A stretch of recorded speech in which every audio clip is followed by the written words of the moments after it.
house always wins. Play long enough, you never change the stakes, the house takes you. Unless, when that perfect hand comes along, you bet big, and then you take the house. I've been practicing this a little bit. Did I rush it? Felt like I rushed. That was good. I liked it.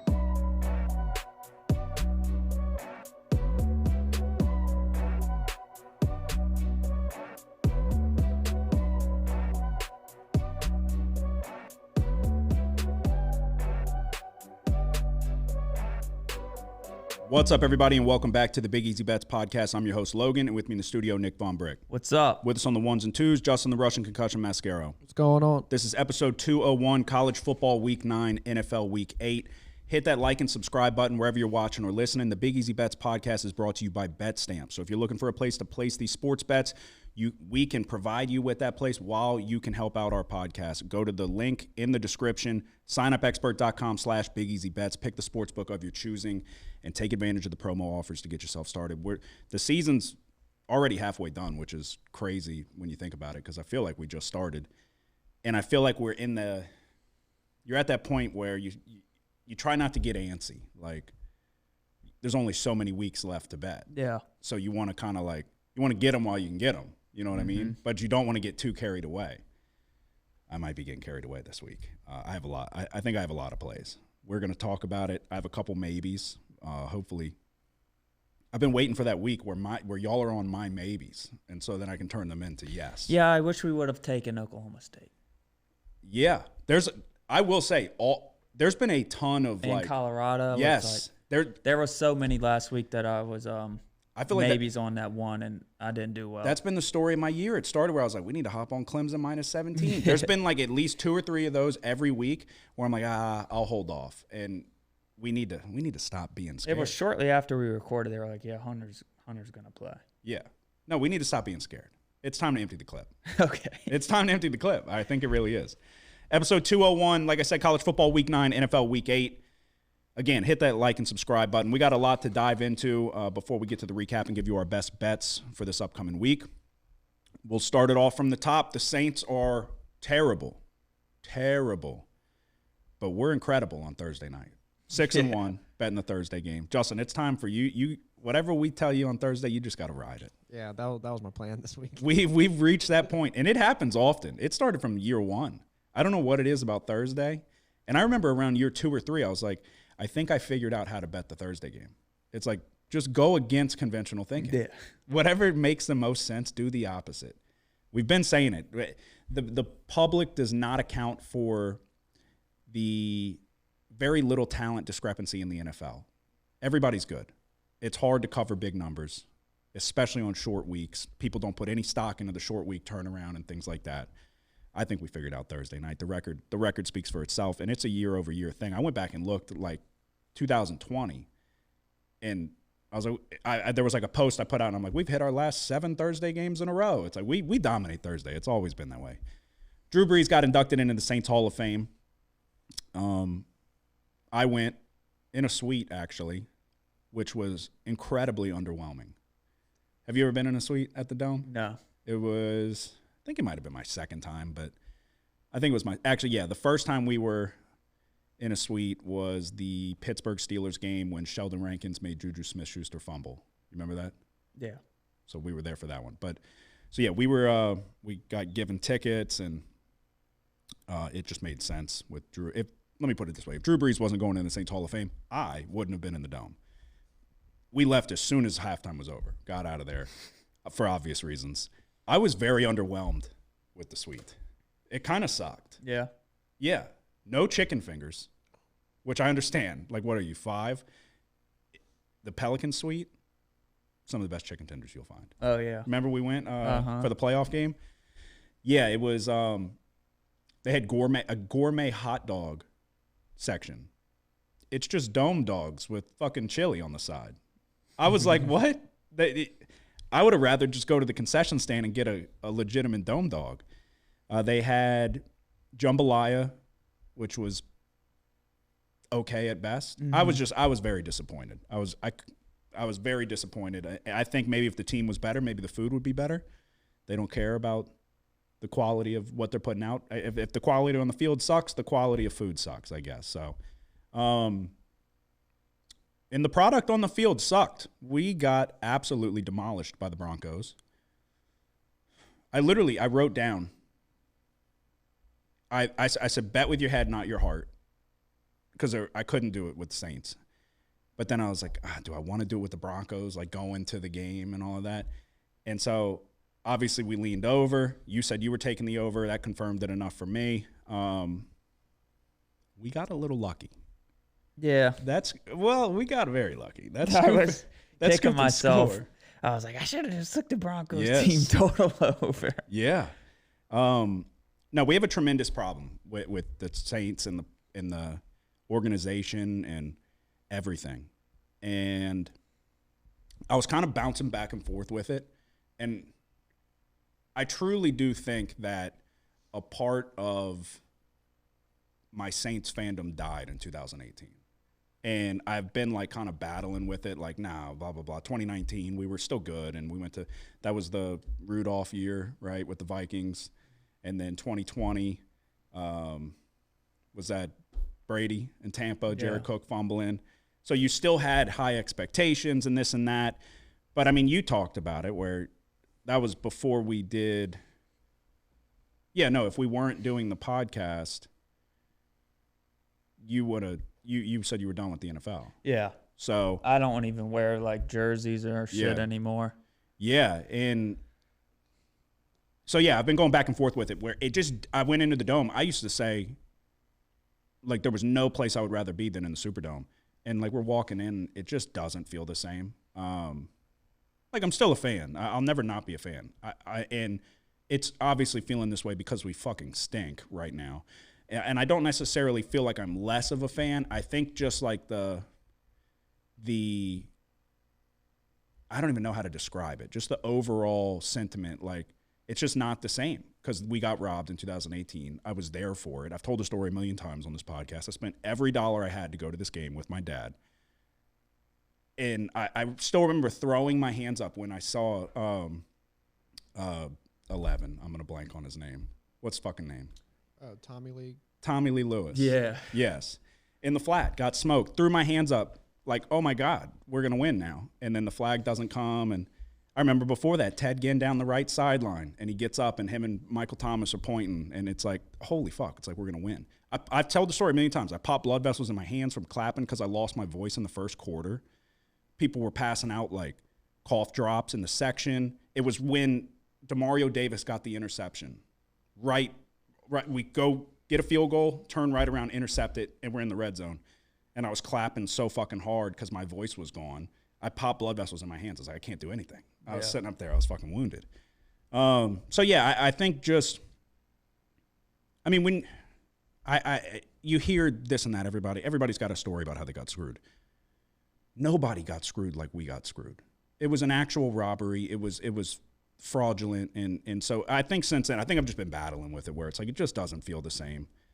And it's like, that sucks. And we obviously suck. Eventually, we're going to get back on track and we're going to draft a young quarterback and we're going to have hope and promise. And I think it'll kind of come back around, but we're going to be 50 when that happens. Yeah, I don't think I went to another game that Drew Brees played in after that NFC. Yeah, and I remember, you and your dad had the flags and they were taking like the whatever it was, whatever website or they put it on the news and just like the energy around the stadium and just everybody, like for them to do that is such fucking bullshit. I can still tell you the referees: Bill Vinovich, Todd Prukop, Pat Turner, and Gary Cavaletto. Those were all four of the referees on the field. I'll remember it till the day I die. That's off the top of my head. Mm-hmm. Don't have it written down, nothing.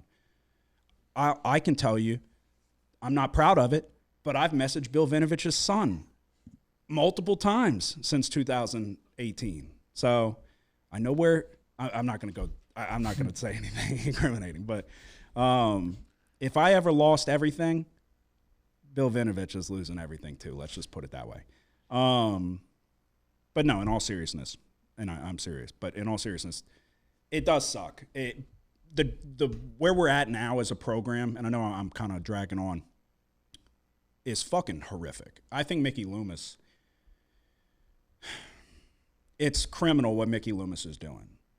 I really do. I think he's running the franchise into the ground. I think we have the most bleak outlook of any team in the league.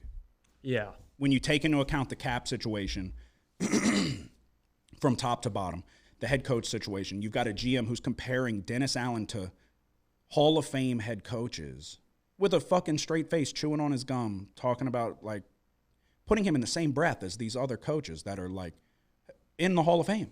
Dennis Allen is, I think, like the third least winningest coach in the history of football. Yeah. Like, what are we doing? What are we doing? All the mock drafts have us taking a wide receiver. Why? Blow it up. Blow it up. I think I'm not even kidding. I think you have to blow it up right now. Yeah.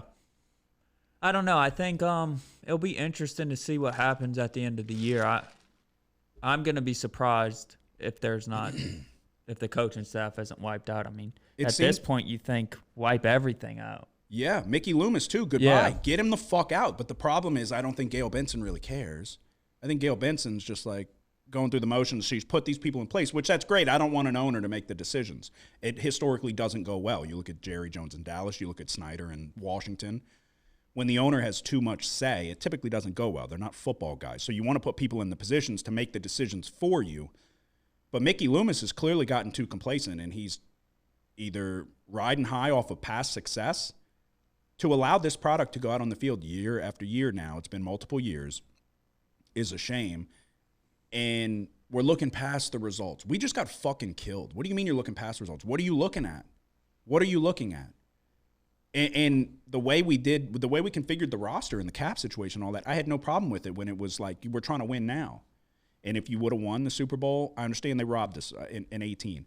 Say you got there in 19 and won it, or 20 and won it. Then that's great. Then I would look back on that and be like, it was worth it. But we didn't win, so it's not worth it. You have to win if you're going to do it like that because you're fucked for the future. Yeah. And then after Breeze, it's like we still had the good defense and everything, but getting old, it's like at this point, dude, they don't have nothing. No. Cam Jordan is over the hill. Demario Davis is only going to go one direction. Yeah. He's been so good for so long. I'll never say anything negative about Demario Davis, but Father Time's undefeated. You know which way he's going to go. Marshawn Lattimore looks very uninterested.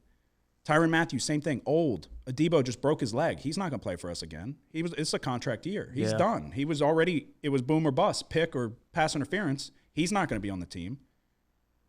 So we keep missing in the draft. We hit in the draft for so many times that they felt like they were smarter than everybody else. So we take Isaiah Foskey over all these other good fucking players that are contributing. The big one that everybody's talking about is Brian Branch in Detroit. Or you've got Yaya Diaby in Tampa. We take Isaiah Foskey. This guy can't even get on the field. Yeah. We've had a lot of swing and misses. Peyton Turner, fucking the other one. Yeah, Davenport. Yeah. You find a Trey Hendrickson from, where was he, UCF. And then you trade him. And he's fucking great on a team that went to the Super Bowl. I don't know. The decisions in the front office are just not good. Dennis Allen is a fucking clown. Dennis Allen's a clown. And I understand there's nothing that he's going to get up there and say that's going to, other than him saying, like, I'm a dumb piece of shit, then we would all be like, yeah. So he gets up there and he's like, I felt like the tackling was better. Only 6 missed. They ran for 200 fucking plus yards rushing. Yeah. Nothing was good. Bo Nix stinks. And he fucking ran all over, maybe not he didn't run all over us, but what did he have? I said, I don't even remember what he had. It was 25 and a half rushing yards. I know he hit that early on. Oh, yeah. He had 75 rushing yards. Yeah. It's a joke. They had 225 yards rushing. Bo Nix was 16 of 26, 164 yards. No touchdowns, no picks. He didn't have to do anything with his arm. Nothing. It's a real shame because if you don't have a defense with Dennis Allen, you don't have anything with Dennis Allen. So it's a waste of space at this point. You got to move on. I don't know what you do. I don't know who you entice to come coach. Who the fuck would want to come coach the Saints? Mickey Loomis needs to pull his head out of his ass or fucking get the fuck out of town. Because it's really, really bad right now. And it's a shame. So many people left at halftime. I've never seen that many people leave at halftime. Yeah. I was like, we got to beat the traffic. We were in traffic. Mm-hmm. So That's what's going to affect the bottom line. Stop going to the games. I won't go to another game this year, guaranteed. So you got to stop going to the games. I don't know. It's so disappointing. It really is. It really is. It's so disappointing. So Saints suck, but LSU does not. LSU goes on the road. It was clearly a trap game. It was one of those, a good team handles that, but if you find out if you're a good team or not. A good team handles that game like LSU did. If you're not that good of a team, you let Arkansas get behind the home crowd and this and that and handle business. We did not allow that to happen. Taylor Green was under duress all night. Whit Weeks, we talked about it. We've been talking about it. He's incredible. Yeah. I think they're calling him the Honky Badger. That's incredible. That was a Honey Badger-esque play. That tip ball and then to come up with the interception, runs in the end zone, shotguns the beer. I was very pleased. I felt like it was a really good performance. The defense, it's hard to understand, like, are they good? Yeah. Why couldn't we just fucking beat USC? Yeah, it's annoying. It took a while, you know? But that's what's frustrating to me, and that's why I was so pissed, because it's like I get it. You want to peak at the right time. You don't want to play your best game week 1. But it just kept looking like we were not prepared. Or even if we had the game, even if we were just able to get through that game, and okay, the defense is still struggling here and there, but it's like early in the years, lack of focus, and we were giving up a lot of explosive plays, even in the running game as well. You look back at the South Carolina game, all the explosive runs we gave up there. But especially now when you look at USC, it's like they're not that good. No, they're really not that good. We should have handled that fucking game. We didn't know about the emergence of Caden Durham. He's very good. I don't know why he wasn't involved. How do you not know? How do you not know what you got? Because I remember when we got him, and that was the guy I was trying to tell you about. I couldn't remember his name. The number 1 overall recruit. It's Colin Simmons on Texas. He was very much considering LSU. We were in the short list of like 3 teams. He's like an incredible edge rusher for Texas as a true freshman. Okay. He was the one, number 11, I think. Yeah. He went to the same high school, if I remember correctly, as Caden Durham. And so he was trying to tell him, like, come to LSU too, and this and that. I remember I watched his recruiting. I watched his where he picks the hat, whatever. I don't know why. Dude, I'm fucking so jittery with this caffeine. I was trying to see if he was coming to LSU, and he picked Texas. And he's fucking good. But, yeah, so Caden Durham went to his high school, and he was an incredible running back in high school, obviously. So I had high hopes when he was coming out. I don't know how you didn't know that he was that fucking good, but luckily you found out. Yeah, it's kind of like a thing. Even when Fournette was a freshman, it took a while for him to get involved in the offense. And he really wasn't behind like a really good running back either, just like this year. Yeah. It's like we don't really have like a stud running back. He can absorb contact. Freshmen. They take a while to get. Yeah. Pass protection's a big thing for running backs and stuff like that. Yeah. Speaking of pass protection, ours is the best in the country. Yeah. However you want to look at it, eye test, the way it grades out. Like Pro Football Focus has this number 1. Nussmeier's really good. Yeah. At just not like getting the ball out of his hands. He doesn't really hold on to it and try to do too much a lot. Yeah, for the helps. most part. But that's why our offensive line with Drew looked so good too. Yeah. Same thing. You got to play complementary football, and you got to be able to vice versa. They got to protect you. You got to not put it on them to protect, like Deshaun Watson. Mm-hmm. Don't make him fucking block for 6 seconds. So, which we'll get to that. So, I've been looking at all these mock drafts. Nobody has Nussmeier even going in the first round. Yeah, still early. They got Jalen Milroe going top 10. Yeah, no, they're idiots. What are we talking about? They're complete fools. What are we talking about? I don't understand. Every time I watch Jalen Milroe in the 6th round. Every time I watch Nussmeier, I'm not even being – I mean, it's like we're LSU fans, so maybe it is a little biased. But everything you look at, other than the gunslinger, I'm going to throw it into triple coverage here and there, you got to take the good with the bad. Look at Jordan Love with the Packers. You got to take the good with the bad. The good is great, though. So – when he's on schedule and this and that, and he's not taking unnecessary risks, mechanics-wise, footwork, everything looks perfect, in my opinion. Yeah. So I don't know how you're looking at these other people and they're mocking them into they had Carson Beck and Quinn Ewers. What are we fucking talking about? Yeah, they're just, I don't know. We'll see as like the year goes on and we get to the end of the year and it gets closer to the NFL draft. I mean, we saw it the past couple years. Oh yeah, even in With just Daniels. Daniels Yes. wasn't considered Same thing a with first-round Burrow. pick. Yeah, Joe Burrow. we talked about that. I went on Christian Garrick and I was like, because he was saying if you bet on Burrow to win the Heisman, blah blah blah. So I was like, we gave it out. That was the first year of the show, and so I felt like I had to have a question for him. So I was like, do you think Burrow's going to go number 1 overall? He's like, buddy, I don't even know if he's going to go in the first round. I was like, well, I think he's going to go number 1 because he's the best in the country by far. Christian Garrick's out of a job now. So,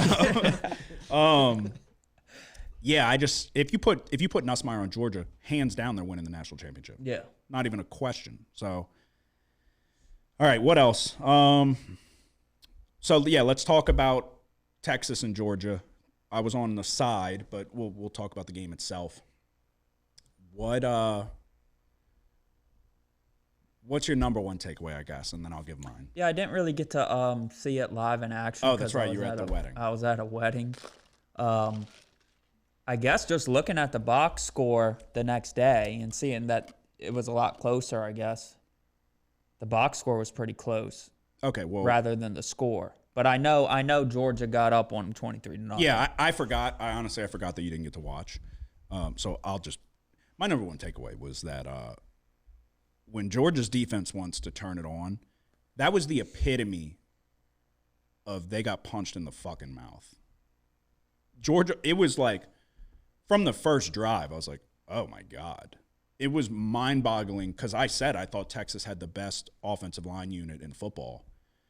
And just overall from what they're capable of doing, which was dumb, I guess, because like we just talked about, LSU probably does, which they left some to be desired in the run game, pass protection-wise, though they're the best.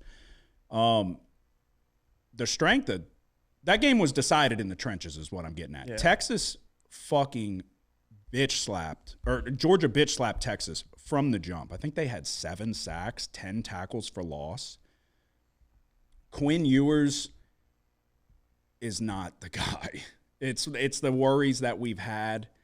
I was very pleased with what he was able to do against Michigan with the off-schedule throws and the rolling out, because that's the big question mark. When he's scrambling, he's not as good. His accuracy dips tremendously. When he's in a clean pocket and first, second read, whatever, he's good. He can, but it's one of those, like, it's got to be really perfect. When he's got to improvise, it goes to shit. So just the way that, because offensively Georgia played like shit. Carson Beck sucks. It's what I've been saying. Why does Carson Beck get all this praise? Carson Beck's not very good. Yeah. At all. He's a liability, and he's going to be the reason if Georgia doesn't win at all. It's going to be because of Carson Beck, among other reasons. Their skill position, they're not very good. They're not as good as normal. They don't have a Brock Bowers or a McConkey. The receivers do drop balls, but Carson Beck panics. He has a lot of similar tendencies to Quinn Ewers. But just the ferocity that Georgia's defense had was eye-opening. Obviously, they came out. Kirby's playing the hits where he's like, nobody believed in us. It's like, you were the consensus number 1 coming into the year. And there's probably millions upon millions of dollars bet on you to win the national championship. A lot of people believed in you. Y'all played like shit. What do you do if you're Texas? Sidebar, did you see 247 or whatever release that graphic? No. Okay, so they released – did you see it, Justin? Uh-uh. So they released a graphic and almost immediately deleted it that said Quinn Ewers is going to forego the rest of the season to plan for the NFL draft. He's going to call it quits, and he's going to start. One, buddy, you got nothing to prepare for. This is it. Yeah. This is it. Try to do something this year, because this is about it. He'll be doing a local radio show when this is all said and done. NFL feud. Maybe somebody will give him a shot. We'll give him a fucking shot. We'll draft him. Mickey Loomis will draft him, and then we'll be fucked for forever. But that means there's got to be rumblings. Why would you have that graphic made for a reason. You don't just make that. And so maybe they put it in, because you can put them in the chamber, and then you can have them ready to go, and you post it. Mm-hmm. So maybe they had a draft ready, accidentally posted it, said, fuck. People saw it immediately and ran wild with it. Because they went to Arch in the game. Yeah, I did see that. Yeah. They quickly were like, All right. Well, that wasn't it. That wasn't it. You could put goddamn Joe Montana back there, and they would have put him in the dirt. So I don't know what you do if you're Texas. I think a lot of the win just got taken out of their sails. I think you saw it against Oklahoma. Quinn Ewers didn't look good. In a lot of the big games, Quinn Ewers has not looked great. He's been underwhelming. It was either like, when they put Arch in, I was like, they got to dial up a deep ball now, and he's got to hit it. Or else, like you got to, like, okay, oh, shit, now there's a little spark. We're going to Arch. You got to capitalize off of that. They had him running for his life, too, and it quickly was like, okay, they're just going to get skull-fucked here. The biggest thing with this game, though, and I've never before seen it in my life, so you didn't get to see it since you were at the wedding. Yeah, I only got to see bits and pieces of it, but once it got out of hand, I really didn't pay attention to it. So they called pass interference on Texas on an interception that was nearly returned for a pick six. And replay showed that the wide receiver initiated contact and pushed off. The defensive back really didn't do anything, yet he got the interception. They called defensive pass interference. The crowd goes crazy, starts showering the field with bottles. And it took a minute to clean it up. Sarkisian had to go tell him stop, and they had a bunch of people cleaning up the bottles, and then the referees come back and are like, after discussion, there is no pass interference. And so it's like, what? That was crazy. I audibly gasped, which it was good for me. I had the over. Mm-hmm. So they had the ball inside the 5. But I was like, where the fuck was that in 2018? Yeah. Because I didn't throw them, but people threw bottles on the field. Where the fuck was that? We're going to huddle up and talk about it and say, never mind. We want to get out of here safe. So no pass interference, which it was the right call. So they changed it to the right call. But what precedent are you setting? Yeah, that was crazy. I saw, obviously, it's been talked about a lot. So I did get to see the, I guess you call them highlights from that. I have never seen that happen. But yeah, that's wild. For them, the fans to be able to make the referees change a call. That's exactly what it was. Yeah. That was like, oh, shit. And I think they knew they fucked up. But it's like, you're supposed to talk about it right away. Mm-hmm. Before you even announce the call. Right. You can't, you can't announce pass interference yes. and then go discuss it and unannounce it. Yeah. You just set a precedent. Like, if there's a bad call, y'all better fucking duck. Yeah. Because they're going to shower that fucking field. I thought that was crazy. I've never before seen that in my life. So the big news, and I'll tiptoe how to get around this, I guess, or how to touch on this. And we're about to get to last week's recap, and then we'll get to our best bets. Deshaun Watson has torn his Achilles, and he is done for the year. My immediate thought, I'm not a Cleveland Browns fan, but I put myself in the shoes of a Cleveland Browns fan, and I thought to myself, the football gods work in mysterious ways. Yeah. The crowd, so we'll see what your thoughts are here. The crowd cheered. Deshaun Watson tore his Achilles. Immediately when you see the replay, you could tell. Reverberates up his calf. It's like, oh, God. You never want to see that. I don't want to see anybody get hurt. The crowd cheered like they won the Super Bowl. And then as he's being wheeled off on the cart, they're booing him relentlessly. Good or bad? What are your thoughts? Yeah, good. Good? Yeah. Like, good that they did that? Yeah, I don't give a shit about Deshaun Watson. Yeah, and so the way I look at it, because a lot of people have there's a lot of virtue signalers on social media, and it's a lot of look at me, I'm a good person. So they're like, that is disgusting, and you should not do that, and blah, blah, blah.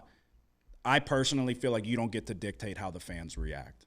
You should look at it from the standpoint of, like, that was a pretty unanimous, like, booing and cheering that he was out and this and that.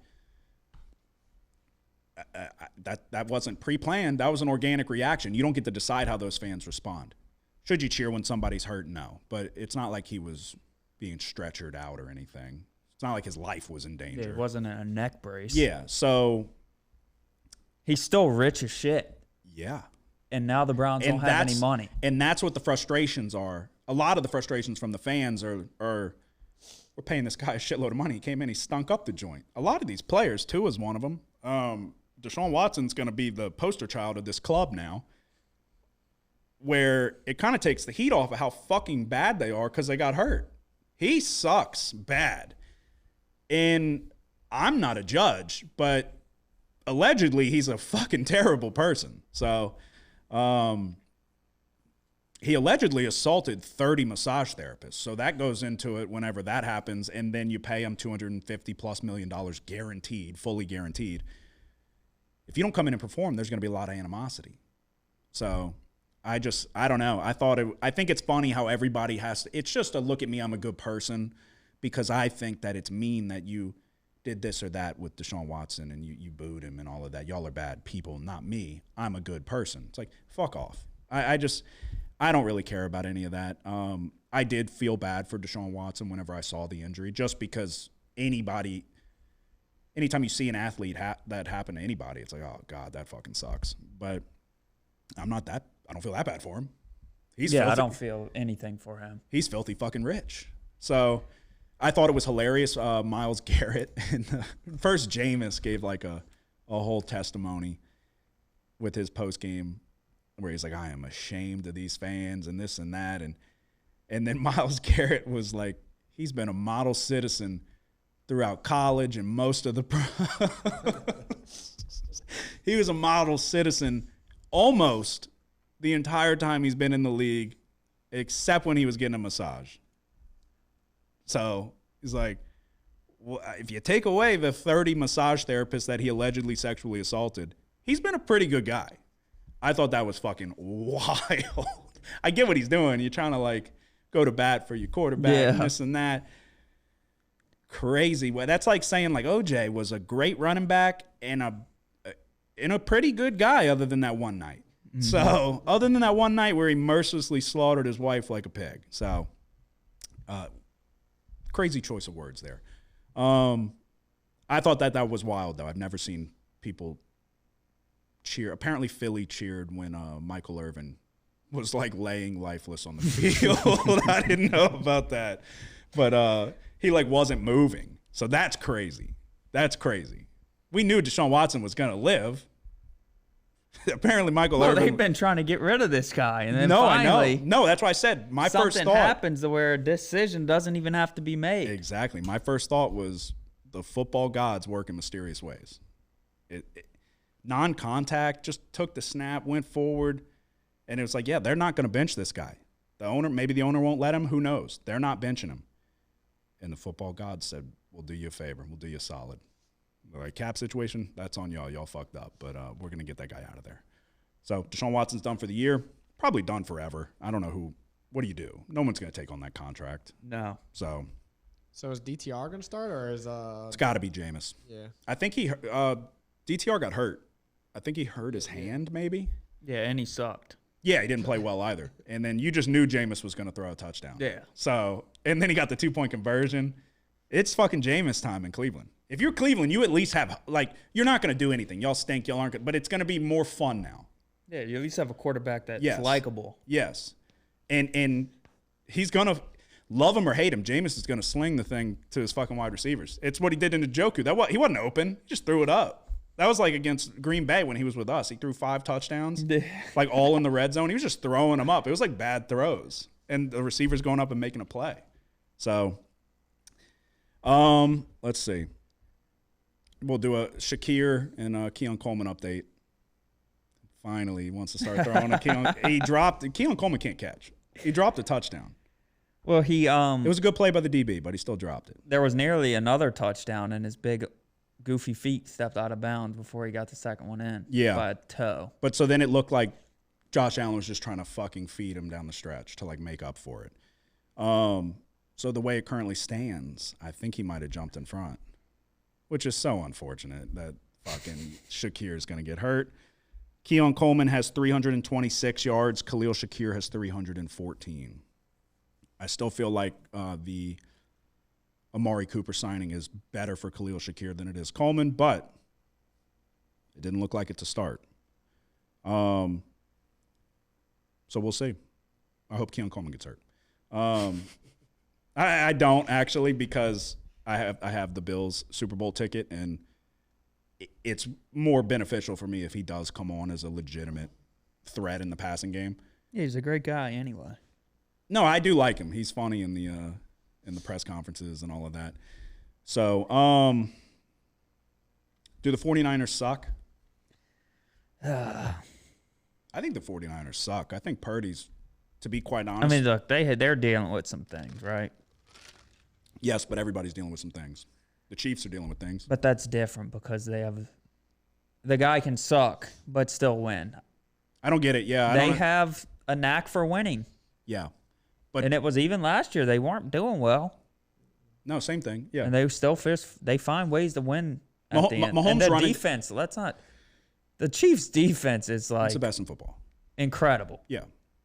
No, it is. It is. And that's what boggles my mind, that they managed to fucking get Patrick Mahomes and then put a defense around him. And, I mean, they lost L'Jarius Sneed. Like, they've lost pieces. Willie Gay was a contributor on that defense. They've lost pieces. Frank Clark was on the D-line coming off the edge. Like, it's kind of a revolving door, and they're still good. Tyrann Mathieu, still good. Him running down the left sideline, somebody needs to fucking take him out. Yeah. That really, I'm not kidding, though. You got to he's either got to go out of bounds or you got to fucking hit him. Because that should not have been a touchdown or whatever the fuck. I think it ended up being a touchdown. At least it was a big run. It was a long-ass run. Yeah. Because they don't want to touch him. You can tell they all are pulling up. Like, they're thinking he's going out, but they don't want to get a flag. And I'm sure they're telling him, like, if you hurt Mahomes, you'll never play in this league again. So somebody's got to fucking smoke him. One time after the whistle, can we just fucking lay him out? Dude, like, it'd be a guaranteed bet winner. Yeah. You go to the backup quarterback, they're toast. I don't know. That run really frustrated me. But Purdy's not that good. He's not. No. I'm out on Purdy. I really am. I understand the numbers are there, the yards are there. This was a frustrating game. The interceptions from Purdy were pretty bad. 17 to 31, 212 yards, 3 interceptions. Debo, if you could have told me that Ayuk and Debo weren't going to be in this game, which I understand Ayuk was in it and got hurt, that motherfucker, that drop was so bad, though. I don't know if you were watching. Yeah, I saw it. That drop was so bad. It's the worst time. Overrated. Go to fucking training camp. I guess that's why you hold out and get your deal, though, because your knee could get fucking snapped at any point in time. But Debo getting pneumonia? What are we talking about? I'm tired of these fucking teams holding out the information. No way you didn't know. No way you didn't know, and you trotted him out there for 2 fucking plays and then scratched him. They knew he wasn't going to be able to go. They probably put him out there. They were like, you've got to play a couple plays so we don't get in trouble with the league. I bet you. The lack of transparency in the injury report, there's a lot of money being thrown around on these fucking games. It's frustrating the shit out of me. So, last thing, did you see Collinsworth and whoever the fuck it was, Al Michaels? They tried to hype up so bad.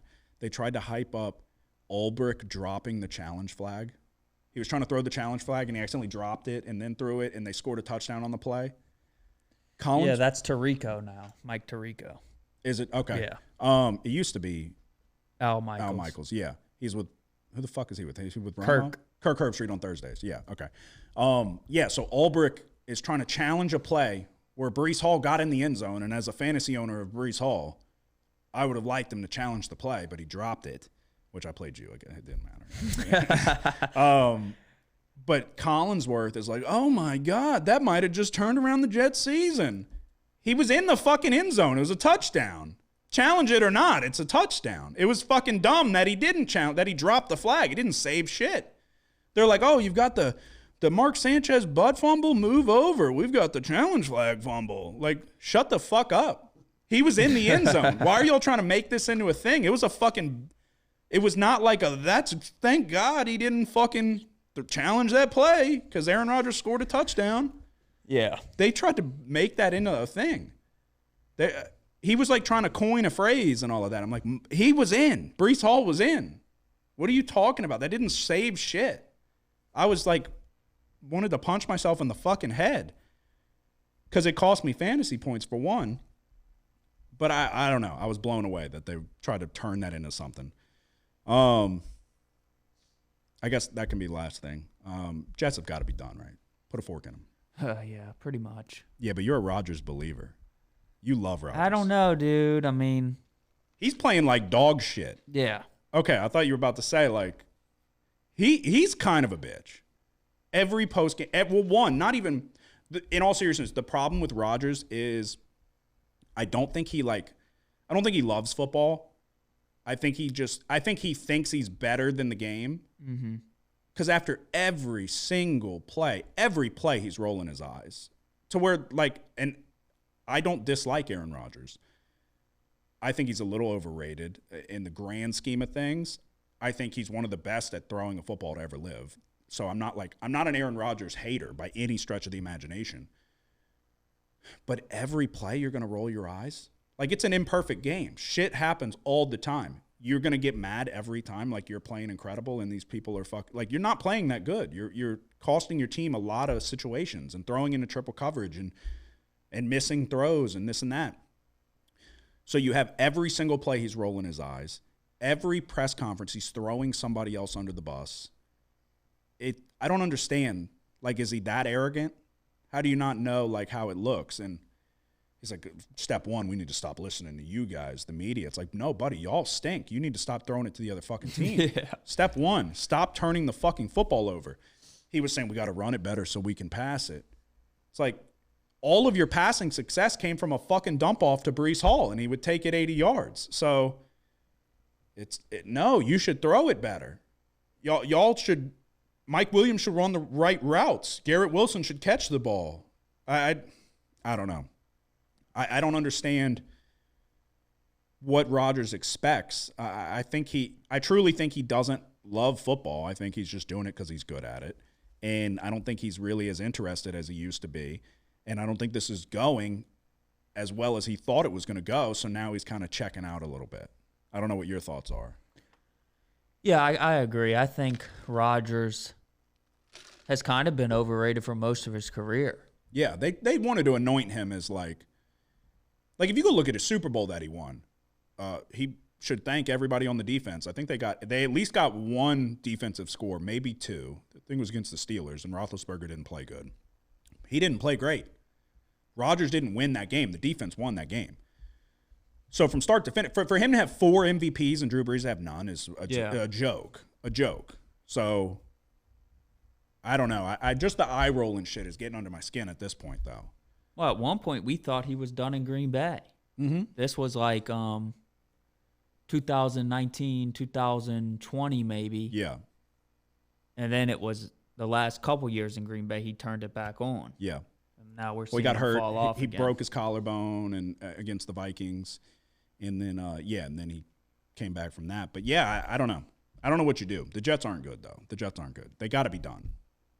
You know what I mean? In terms of like postseason expectations and things like that, I'd imagine they're done.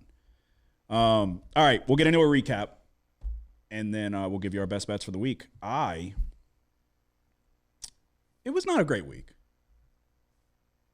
What are your thoughts? It's time to turn it on. It was on my part, I'm not catching any breaks. Yeah. But we'll get there when we break down all my bad bets. So, yeah, we'll start it from the top. We were both on it. It was your lock. Florida State +3. I would take Florida State again. Oh, I'd take them 100 times in a row. And it's funny because Duke only had 180 yards of total offense. And somebody on the YouTube, whoever you are, fuck you. If you're going to chirp about this game, this was so unfortunate. You have 4 turnovers from Florida State. 3 turnovers on 3 consecutive fucking plays. Brock Glenn shit his fucking pants, threw a pick 6, fumbled the next play, and then fucking threw another pick. And you lose by 7 points.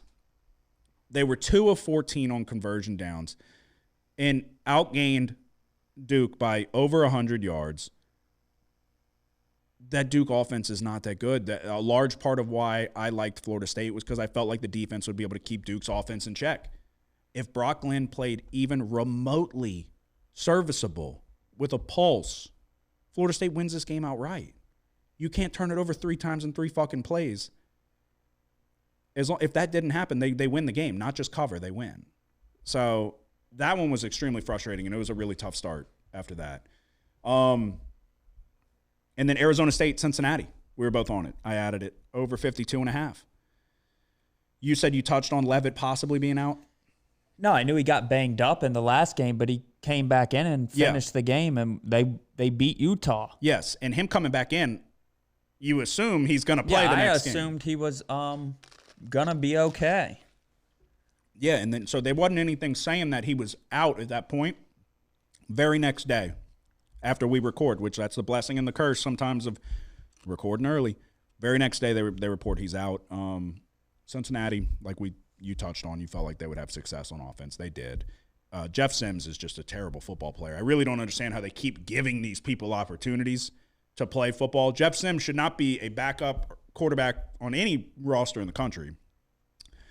So that was another loser there. Yeah, and there were still 31 points scored at halftime. Yeah. Only 7 in the second half. No, we were on pace. Yeah. It's like if Levitt plays in this game, there's no doubt in my mind that it was going to go over. Yeah, I agree. Because he was missing, like, there were some open players. I know. And I was like, Jesus Christ. He is so bad. Like, unbelievably bad. I don't understand how – I don't get how you can be that bad and you practice that often at anything. At fucking being an astronaut, I think if I practice as much as they do, I could be a more serviceable astronaut than Jeff Sims could be a fucking quarterback. Then we had Miami, Louisville. We're going through the bad. There was more good than bad, but we're going through the bad to start. Miami, Louisville, we had Louisville plus 4.5. I said I was going back and forth on do I take the over or do I take Louisville? There was basically 100 points scored in this game. I wish I would have took the over. I'm trying to fully remember what happened. There was unfortunate luck. Yeah, the terrible call. That was a fumble, and they changed it to a forward pass. Did you think that was a forward pass? I'm trying to remember. It was Cam Ward. No, I didn't. They called it on the field a fumble. Yeah, and they overturned it. Yes, and it was a scoop and score, right? I'm pretty sure. Yes. Now I remember because I literally tweeted. I was like, here's another opportunity for the ACC Command Center because they love to do that. They're like, oh, it goes to the Command Center, and then they make the decision. Every time we've seen them go to the ACC Command Center on a play that was either ruled on the field against Miami, like the catch with Virginia Tech. Yeah. No way you overturn that. You can't overturn that. You got to stick with the call on the field. There was no conclusive evidence. And then you had the targeting against Cal, should have stood. And then now you have the scoop and score. It was like so borderline. You can't say for sure. So I think you got to stick with the call on the field. But I knew it. I tweeted it out. I was like, here's another opportunity for the ACC Command Center to overturn the call on the field when there's not conclusive evidence. And they did. So what? There was that. But there was something else, too, that happened that played a big role in this. I'm trying to look through it and see. Oh, yeah, I know. Who's it? Isaac Brown, really good freshman running back for Louisville. He fumbled. They were driving to go take the lead. He fumbled. So if you take that out. Anyway, regardless, they lose by 7 as 4.5-point underdogs. Either way, the way I handicapped this game, I saw Louisville having a little more success on defense and being able to stop Miami. They couldn't, so they couldn't do it. But I also said I felt like they had the guys to hang in there in a shootout, and they hung in there in the shootout. There's very little margin for error if Miami's going to put up 52 points. You can't fumble going in to score. And I mean, if they don't call back that scoop and score touchdown, we're having a different conversation here. But what can you do? Excuse me. The last loser, Texas and Georgia over 55.5. This one wasn't looking good at any point. Texas just got blitzed. We touched on it. Texas got blitzed. Quinn Ewers did what he does in big games. But the problem is Carson Beck played like shit too. I think there were 7 turnovers in this game. You would like one of those to maybe go to the house, which they almost had the one with Texas. It was I had higher hopes for the Texas offense. I felt like they would be able to get the better of the battle here between Georgia's defense and Texas offense. I thought that Sarkisian would be able to dial something up, and they just couldn't do it. Isaiah Bond played a little bit, but he missed basically the second half of the game, so that's not good. But yeah, and then I felt like Texas would have probably got out to a lead. I handicapped this game wrong. I felt like Texas would have jumped out to a lead, and then Georgia, Carson Beck would have been able to do kind of what he did against Bama and get him back into the game, and then we hit the over. So, but did not happen. So we'll talk about the winners now, and little fortunate. Like I said, I haven't had much luck in college football. We had a little bit in this one. Auburn plus 5.5. Brady Cook was out for the majority of this game. He ended up coming back like fucking Superman. They shot him up with something. Went to the hospital. Came back and led a game-winning drive. But Auburn covered the number. They lost by 4. If he plays the full game, Auburn probably doesn't cover this number, if I'm being honest with you. South Carolina plus 3. I said I liked it. Oklahoma stinks. As it got closer to kick, I bet more. Even on a worse number, I just started thinking, like, it just hit you like a ton of bricks. How is Oklahoma going to do anything? They didn't do fucking anything. They were out of this game in the blink of an eye. Hawkins was throwing pick sixes. It was over in the first quarter. One of the easiest bets we'll have all year. Tennessee plus 3. I'm beginning to think that my Nico Iamaleava Heisman bet is not going to hit. He's not that good. This kid can overthrow a deep ball with the best of them, but when it mattered most, he did hit a couple, but the receivers aren't that good either. They were dropping them. He had open people throughout this game. There's problems on that Alabama secondary, which is why we took Tennessee. Tennessee's defense is very good, though. They turned it on when they needed to most. They covered the number and went outright. Illinois plus 3. Same thing. Round and round we go. Some of these teams are fucking bad. Michigan's one of them. Illinois plus 3. They win at, 21-7? I don't even know what it was. Was it? Yeah, 21-7. It was just like the Penn State game. So the opposite. And then TCU plus 4.5. Round and round we go. Some of these teams fucking suck. Utah sucks. I was watching this, and TCU couldn't do shit on offense, and I wasn't sweating it at all. They won 13-7. Yeah. I wasn't sweating it one bit. Let's see. Isaac Wilson, I think I called him Isaiah Wilson. 17-33, 199 yards, a touchdown, and a pick. He's not good. He stinks, dude. He fucking stinks. So we go 5-4 on the week, 33, 32, and 1 overall. You had 6 plays. I'll let you. Yeah, we touched on Florida State. We touched on Arizona State, Cincinnati, the over. They were both of those were losers. Coastal Carolina. This game was another annoying one because it seems like every time at the end of the game some bad shit happens. UL was up by 3 with like 2 minutes, 30 seconds left in the game. It's 3rd and 13. UL has the ball from their own 41-yard line. It's like, okay, either Coastal gets a stop and gets the ball back with a chance to go down and tie it, send it to overtime, or they score a touchdown and win the game outright. Or UL gets the first down and UL is going to run the clock out and win the game by 3. Instead, it's they nearly sacked Woolridge rolling out the pocket. He throws it up into double coverage. The tight end makes an incredible catch. Both Coastal defenders aren't able to make the tackle. It's a 59-yard touchdown with 2 minutes and 30 seconds left in the game. Yeah. UL wins by 10. Nebraska, worst bet I've ever made. Yeah, we got to talk about that. Worst bet I've ever made. Okay.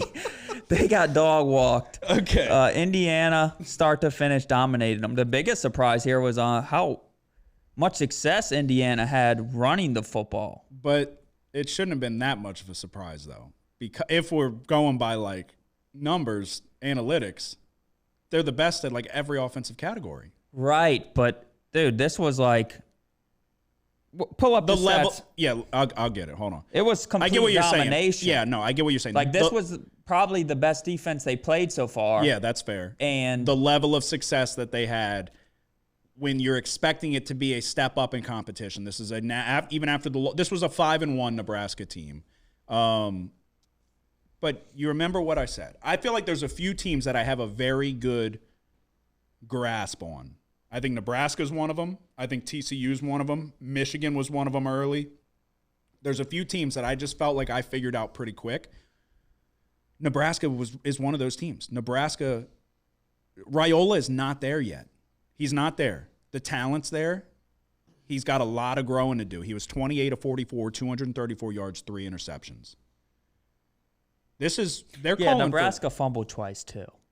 But yeah, so 5 total. One turnovers. was on a 4th down early in the game that they actually converted, and then right after he got past the first down, the ball got punched out. Mm-hmm. So there was a lot of bad momentum for Nebraska here. I mean, is Indiana 56-7 that much better than Nebraska? No, but no, yeah, I think it was. Yeah, so the final score doesn't. The final score looks worse than the box score. This game was out of whack quick though. Yeah, final score looks worse than the box score, but I don't know how you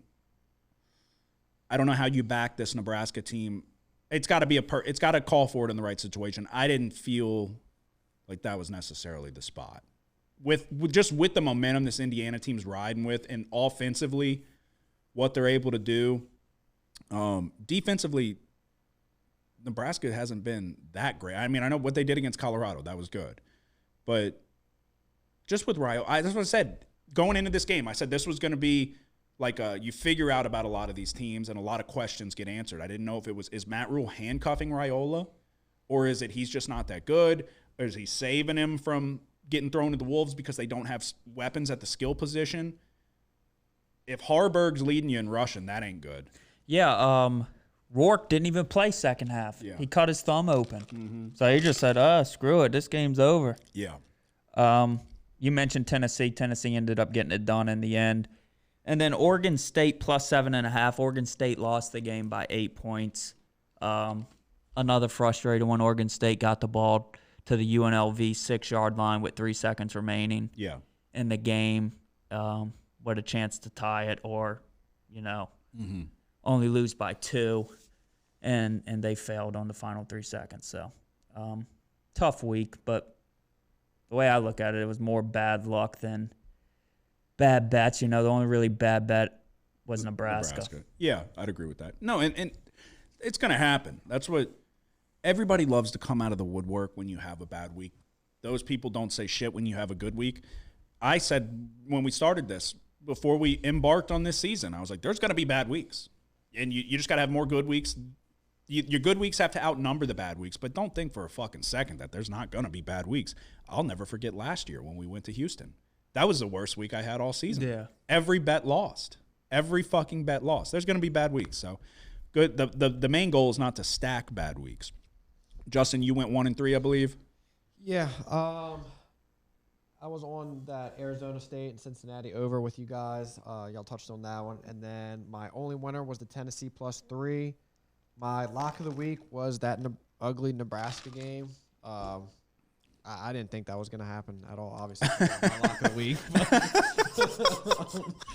That one sucked. That one sucked a lot. And then UCLA and Rutgers. This one probably sucked just as much because there was like 70 points scored. Yeah, it was a fucking shootout. 35-32. Ethan Garber didn't miss a throw. I think he had 4 touchdowns, 400 yards. I mean, he looked night and day. That's a big surprise. Yeah, no, I wouldn't. Kaliak Manis lit it up. No, I mean, he was 18 of 30, 287 and an interception. Manung guy went crazy. Okay, they ran it all over. Yeah, he had 3 touchdowns. Yeah, no, that was unfortunate. I saw that one and I was like, oh my God. I wouldn't have bet an over in that game, I'll tell you that. So that was unfortunate. But what's your overall record? Oh yeah, that brings me to 15-20-1 and then 5-3-1 in my locks of the week.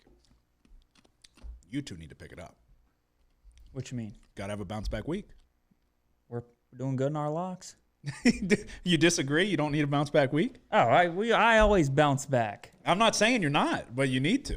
They always want to come tell you after you sweep the board. They don't know. That's not a good time. Yeah, this is a good time. The best time, yes, I agree. Best time to jump on is after a bad week. And you had a good week, that one after Houston. I did, yeah. No, it always, you do have to, it's like Philly. Trust the process. If you trust your process, no pun intended, of how you're going through breaking down these games, you just have to literally trust it that you're going to have bad weeks and then it'll even out and then you're going to have more good weeks than bad weeks. We typically do. And I didn't have a bad week, didn't have a good week, but only one way to go for y'all. So let's all go that direction. All right, let's see. Get the timestamp for the people that want to text every single week and say, what's your favorite bet this week? All right, we look ahead. College football week 9. We've got games in play as we speak. We've got Wednesday, Thursday, Friday, Saturday. Does anybody have a play for Wednesday? No. I do not. This is our problem. Dude, who even plays Wednesday? So we're big on signs in this on this show. So if you see somebody walking down the street with a shirt or a hat and it's some obscure team and they just so happen to play, sometimes that's a sign. Sometimes God sends you signs. Yeah, I'm not going to lie. I saw somebody wearing a UMass shirt in the gym the week Justin took Missouri. I was like, oh, shit, Justin's fucked. I'm glad I didn't see But luckily, it didn't mean anything. I randomly, Jelly Roll put out a new album. It's not important unless you're listening to the start of this one song and he's talking to his mom. And I was driving and my eyes got wide because he goes, sorry, I missed your call. I lost service in Kennesaw. And I went, Kennesaw State plays tomorrow. I told you the other day, I don't think this Liberty team is good. I think this Liberty team might be one of the most overrated teams in college football. They haven't covered a big number against anybody. I bet them early in the year. They were a shoo-in. People were saying to win their conference and this and that, and they're 5-0, but they haven't beat anybody by margin. You've got an overtime win over FIU, 11-point win against ECU. They beat UTEP by 18. They beat New Mexico State, a terrible New Mexico State team, by 6. They beat the Campbells by 17? And you've got the Kennesaw State Owls at home, 0-6, 0-2 in conference play, coming off a game where they scored 5 points, and they're 25-point underdogs. And Jelly Roll sent us a sign. You want to take Kennesaw? Do you think it's a bad idea? Have you seen them play? Yeah, they're bad. It's an abomination. No, it's really bad. But they always run. But no, I agree. Like, I looked at this game, I'm like, hey, it's like if this is. But yeah, Liberty, they haven't shown the ability yet this year to win by this type of margin. They've played nobody, too. Nobody. They've got, I think they have the weakest schedule or the second weakest schedule out of anyone. And now they're 25-point favorites.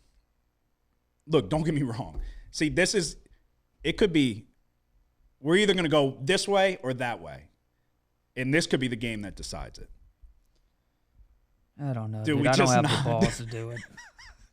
Oh, man. It would be different if this Kennesaw State team just they're so bad. Could do something good. No, they can't do anything good. But they run it nonstop. They could be down 100, they're going to run it. They could be down 100 in the first quarter, and they're going to run it. UL only beat them by 24. Yeah, and UL was only 14-point favorites in that game. San Jose State on the road, 21-point win. Yeah, and I was on Kennesaw State that week, plus 19. All right, I'll hold off. But I'm going to be so fucking mad if watch Kennesaw win, get their first win. That'd be one of the biggest shocks. I told you, Liberty's not covering these numbers. Liberty has not shown anything to lead you to believe that they can cover a big number against anyone. So we'll hold off. But, dude, we're passing up a sign. But that's all right. Thursday, got anything? Yeah. Syracuse and Pitt? Uh-huh. Let's talk turkey. I'll let you go first. It's your bounce back week. Syracuse at 19th ranked Pitt. Pitt 6-point favorites over under is 61.5. 2 offense ranking inside the top 50 in yards per play. Syracuse defensively ranks 108th in yards per play allowed. Pitt's defense, on the other hand, 18th in the nation in yards per play allowed. They do a good job against the run, stuffing 24% of opponents' runs and only allowing 2.4 line yards per rush. But they have the 95th ranked pass defense. Syracuse has the 3rd ranked pass offense and the number 2 ranked 3rd down offense. I trust both of the quarterbacks, honestly, Kyle McCord and Eli Holstein, to move the ball and put up some points On top of that, both of the defenses are showing some vulnerability to explosive passing plays. We're going over 61.5. Okay, so I lean the same way. I also lean Syracuse for the reason of I trust, like you said, you trust both of the quarterbacks. Getting 6. What really bothers me is that I liked this over when it was 58, and it got bet way up. I still like the over. I would like 58 better. So if you look at their last game, Holstein struggled against Cal, 14 of 28, 133 yards, 2 interceptions. Pitt won a head scratcher. They were outgained 335 to 277 yards. Pitt was 1 of 12 on third down, and they lost the time of possession 38 minutes to 21 minutes. I have here Pitt has the better defense, but 'Cuse has the better offense, in my opinion, for what the stylistic matchup. But much like when Syracuse played UNLV, UNLV was good at stopping the run. They weren't good in the secondary. It doesn't really matter because Syracuse doesn't really want to run. LaQuint Allen, the running back coming out of the backfield, is a good pass-catching option. So they have plenty of guys that can catch. Like I said, I lean 'Cuse and I lean the over. Should we just ride the over? That's what I'm going with. Well, no, I know that, but do you want to go embark? I don't know how. Do you want to embark on that yourself? Or? I'm not going to go against the spread here. It just feels like too many points for a team that this is not a typical Narduzzi defense. No. Typically, they have like Kalijah Cansey, and they've got good guys on that D line. And normally in the secondary, you had I'm blanking on his name, but DeMar Hamlin used to be back in that secondary. They've always had guys on the field that could make defensive plays unless they're playing Duke on a 4th and 20, 4th and goal from the fucking 20. God. That might have been the opposite. I don't know. We don't need to go down that road, but I'll take Syracuse. I'll take Syracuse with the points. It's what I originally had. I lean the over as well. Are you on this, Justin? I'm not, no. Okay. Alrighty. We'll go to Friday. And we got a good one on Friday. You got any action for Friday? Yeah. Is it Boise UNLV? Justin, are you on it? I'm not. Okay. You want me to go first this one? Sure. Don't look. Stop looking at the paper. Okay. What I have written down are these are both 2 dead over teams. Both of them. And the total represents that. It's 65.5. So Boise State versus UNLV. Boise's a much more aggressive defense. You know what you're getting with Ashton Jeanty. I'm going to lay 3 points with the Blue Broncos here. I think the most reliable option in this game is obviously Ashton Jeanty. I think is Ricky White for UNLV. Incredible wide receiver. He was on the team last year. Boise kind of clamped down on him. Boise State's plus 23 in sack margin. This is one where, in a perfect world, I would love to blindly bet the over, but it's a very high number. Boise's aggressiveness is either going to be the reason. If the over hits, it's going to be because of Boise's aggressiveness. If the under hits, it's going to be because of Boise's aggressiveness. I don't feel confident enough either way. Plus 23 in sack margin. They're not getting sacked often, and they're getting to the quarterback at a crazy rate. Jeanty is obviously going to get his. I think that this UNLV secondary is not very good, so there will be opportunity through the air. They're the most efficient rushing team for obvious reasons because of Ashton Jeanty having a historic season. 1 or 2 timely Boise sacks can derail a UNLV drive. I'm going to lay the 3 points with Boise. I feel more confident with them. Which way are you going? I'm going to just hit over 65. Okay. We've seen the UNLV defense struggle against teams that can run the football. Against Kansas, they gave up 5.7 yards per rush. They allowed Syracuse, who's not really known for a great rushing attack, to have success. UNLV has the 84th ranked total defense, and they aren't really doing a good job of keeping opponents out the end zone, allowing 4.4 points per opportunity. Looking at the Boise State defense, they've struggled when they stepped up in class. Georgia State, they gave up 461 yards, 12 for 19 on third down, and allowed 45 points. Oregon, they didn't actually do that bad of a job against Oregon defensively when you look at the total yards and all that, but they did allow 37 points. And then Utah State, they allowed 507 total yards, 10 for 19 on third down, and 30 points. I'm just looking at this game. Yeah, I think Boise's going to be able to move the ball. And I think the explosiveness of UNLV kind of keeps this game somewhat close. I think it's high scoring. Yeah, there's no way I would take it under. So, I mean, I told you, I think the other day, I was like, I'm looking for any opportunity to bet the over with UNLV. So, but it's just, I don't know. I think I feel confident that Ashton Genty's going to get his. Plus 23 sack margin's crazy. It's number one in the league by far. So we'll see. We got side and total on both games, Thursday and Friday. Are you on anything Friday, Justin? No. Okay. All right, we go to Saturday, a jam-packed Saturday. What do you got? What's your first one? It's not until 2:30. Okay. Justin, do you have anything at 11? Yes, I have one. I have another one as a maybe, but I'll give you my first one. Okay. Going to Tulane in North Texas. I wish this game was at Tulane because this would be a pretty good game to go to. Both teams are putting up over 40 points a game, and both offenses seem to be firing all cylinders. North Texas is actually ranked third in the country right now in yards per game at 528, but defensively they rake in the bottom tier by giving up 445 yards a game. I think Tulane's the overall better team here, but 7.5 is kind of an ugly spread. So I'm going to just take the over at 66. Okay. All righty. I didn't really look at that one too much, did you? Not really. I know both of the teams, though. I kind of glimpsed at it for a second because it was a spot where I was thinking about maybe taking North Texas plus the points, but their defense is just it's really bad. So you have nothing in this 11 o'clock slate? No. How? This is what I'm talking about. It's time to empty the clip. I didn't like anything. There's so many games. You got nothing for, let's see.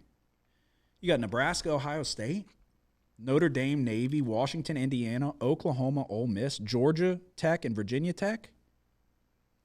I mean, that's a gauntlet of games to start the day. Yeah, they all suck. What do you mean? You got leans in any of them? No. I kind of want to take Washington. Okay, yeah, I thought about that. I have that one written down as a maybe. So, but I'm not doing it because traumatized. Curtis Rourke ain't playing.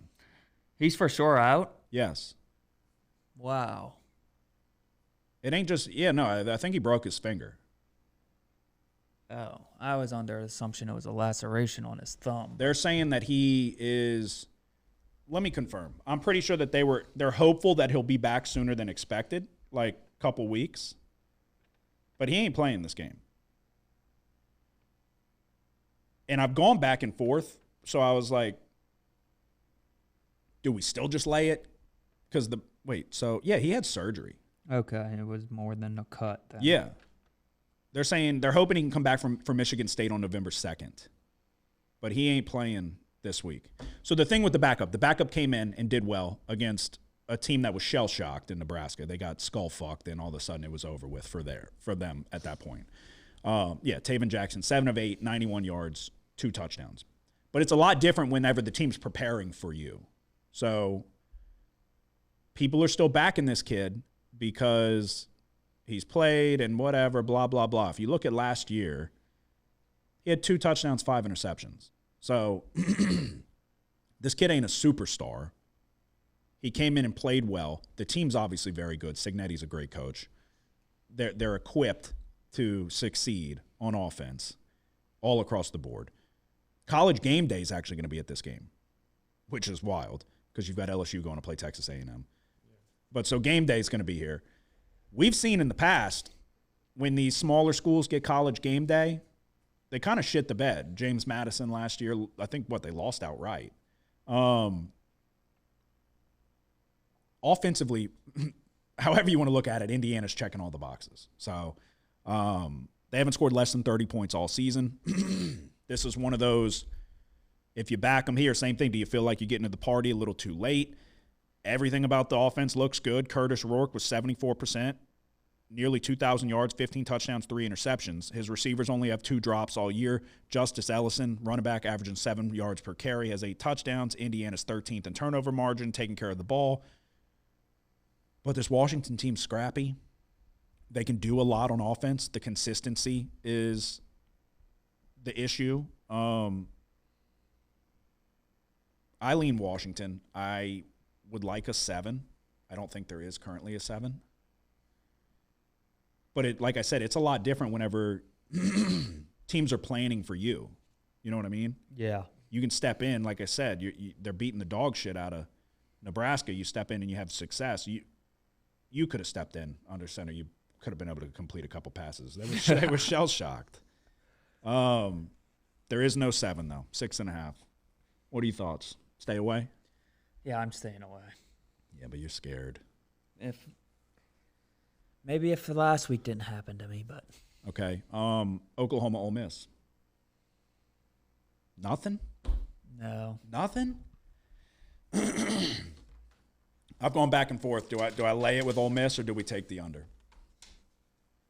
I really have. So what worries me about the under is, does Ole Miss come out with a chip on their shoulder and do they try to lay a big number here? Oklahoma did fire the offensive coordinator. I don't know how much that matters because that team stinks. Yeah. Oh, man. See, I have a lot of maybes. These are the maybes. That I can't believe when you said you had nothing in the early slate, that threw me for a loop. Okay, give me your first one for 2:30. Okay. And I'm going to make some decisions here. Wake Forest, 3-point favorites going on the road to play Stanford. Point totals 53.5. This is a play against the Wake Forest defense. They rank 111th in yards per play allowed, 112th in third down defense. They don't do a good job of stopping the run, allowing 3.4 line yards per rush and only a 13% stuff rate. They're also allowing a success rate of 54% on standard downs. They're giving up explosive in the air, and on top of that, they aren't doing a good job of keeping opponents out the end zone, allowing 4.5 points per opportunity.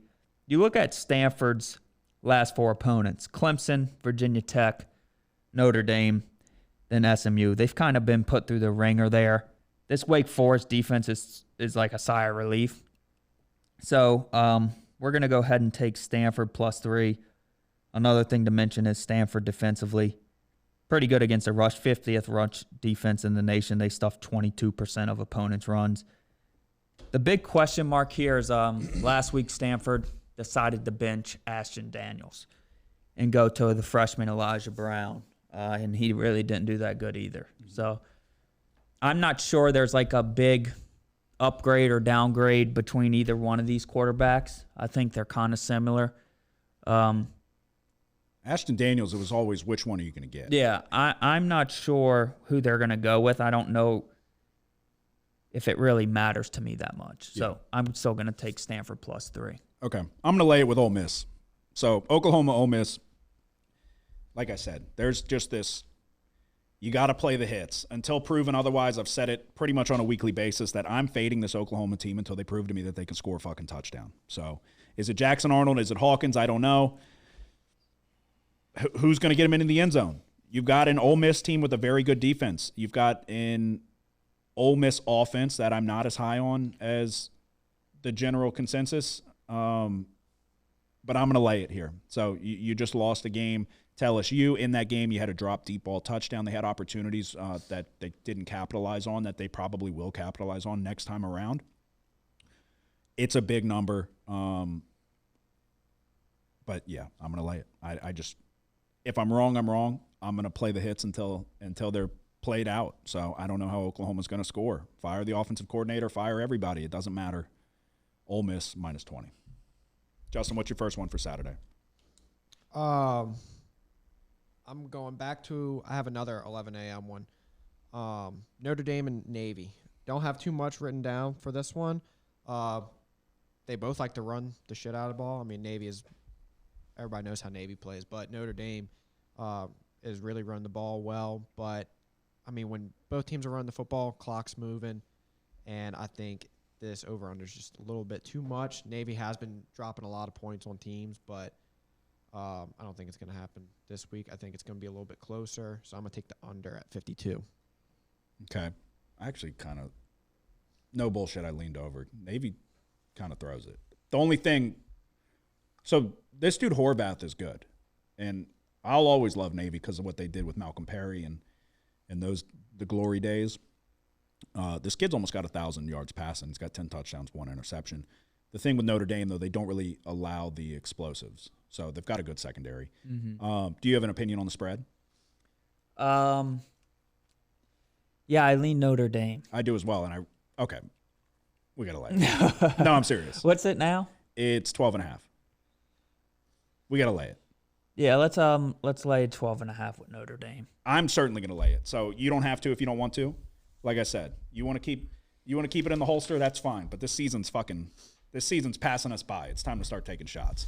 I think that Notre Dame is going to certainly have success running the football. I think that they're one of the best teams running the football in the country. I think that, like I just talked about, this Notre Dame defense doesn't really allow the explosives. When you look at who Navy has played, Charlotte, Air Force, UAB, Memphis, Temple, best team they played is Memphis. They played Bucknell. They haven't played anybody yet. They haven't played anybody with a pulse on the defensive side of the ball. You've got Notre Dame at 6-1. No room for error. No room to play games. This is a 6-0 ranked Navy team that we're shaping up on a sidebar for an incredible Army-Navy matchup that I'm looking forward to. Notre Dame dropping that game to NIU, you can't have any funny business here. I think we see them handle business. I think we see them win decisively. So, yeah, I'm taking Notre Dame. Notre Dame minus 12.5. It's time. Just a random thought, since you just brought that game up. What do you think the over-under is going to be for that game? Oh, God. Army-Navy? It's got to be higher than normal. Yeah. But I don't know. Who knows? Probably still in the 30s. Yeah, because they don't give a shit. But they also... They're like, we're going to do this, and one of us is going to end up... No, it's like a prideful thing. They want to beat you up in the trenches, and they're going to play the same way they've always played. And then they'll sprinkle in a pass here and there. But, yeah, probably 38, 37.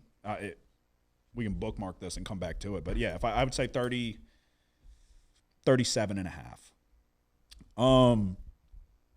So, yeah, give me Notre Dame minus 12.5. Let's talk Georgia Tech, Virginia Tech. You on it? No, what's the word with Haynes King? I don't think he's playing, but let me confirm. Because if I would have known that last week, would have taken Notre Dame with a blink of an eye. Oh, I knew he was out. When we recorded? Maybe not. I don't know. I knew that line well ballooned up to over 14 after we recorded. It was more like 11 when we recorded. Yeah, I don't know if he's playing. I don't think he is, though. That's why. I didn't think he was because I looked at Georgia Tech and I saw that he was out. Okay. Yeah, I thought I saw that he was not playing, but I can't get an exact confirmation here. I think this might be a spot for to take Virginia Tech. I think it might be. Virginia Tech dominated Boston College, 42-21. I think Boston College has problems in the secondary. I mean, on defense in general. Don't get me wrong. But at home, I think the chickens might have come home to roost for Georgia Tech here. There's a 10. I checked. Let me see. Okay, give your next one. Give your next one, and I'm going to try to find an exact status with Haynes King. Oh, they're going to hate me, but I'm going back. I'm going to take Oregon State plus 10 for a third week in a row. Jesus Christ. All right. I like this team. It's like a repeated record, okay? Oregon State, what do? They can run the ball. Number 1 in the nation in time of possession. You look at Cal. Cal is I think that says 44. 44th in the nation in time of possession. So they do a good job of controlling the clock as well. I just look at this Cal team. I'm like, should they be 10-point favorites? I think it's too many points. I think the spread should be more around 7 points, but I'd probably agree with that. I think when you're looking at a game with this much more, 10 points of margin, and you're kind of looking at limited possessions too. Cal's at home. Yeah, which also plays a factor. I like Oregon State Beavers plus 10 here. Okay. Yeah, I it seems like too many points. I would agree. Okay, yeah, I'm going to take Virginia Tech minus 10. Haynes King's out. He's not playing. They're saying Brent Key's saying he doesn't think it's season ending, but he ain't playing this week. This is a spot for Virginia Tech. These are two teams going opposite directions. Virginia Tech got off to the bad start. They lost to Vanderbilt. All of a sudden, that Vanderbilt loss doesn't look as bad in the past couple weeks. Should have beat Miami. They handled business on the road against Stanford, beat a Boston College team that's overrated, I understand. But they put up 42 points on them. Kyron Drones, Bashal Tootin, Jalen Lane. We're putting points up on the board. I'm laying 10 points with Virginia Tech. It is time to we're going this way or we're going that way this week. So I don't know which way. I don't know which way is good. I don't know if left or right's good, but we're going to find out. Arkansas, Mississippi State. You on it? No. This number came down. This was 7.5. So let me get an updated number. I lean Mississippi State at home. I don't think it's 7.5 anymore, but let me see.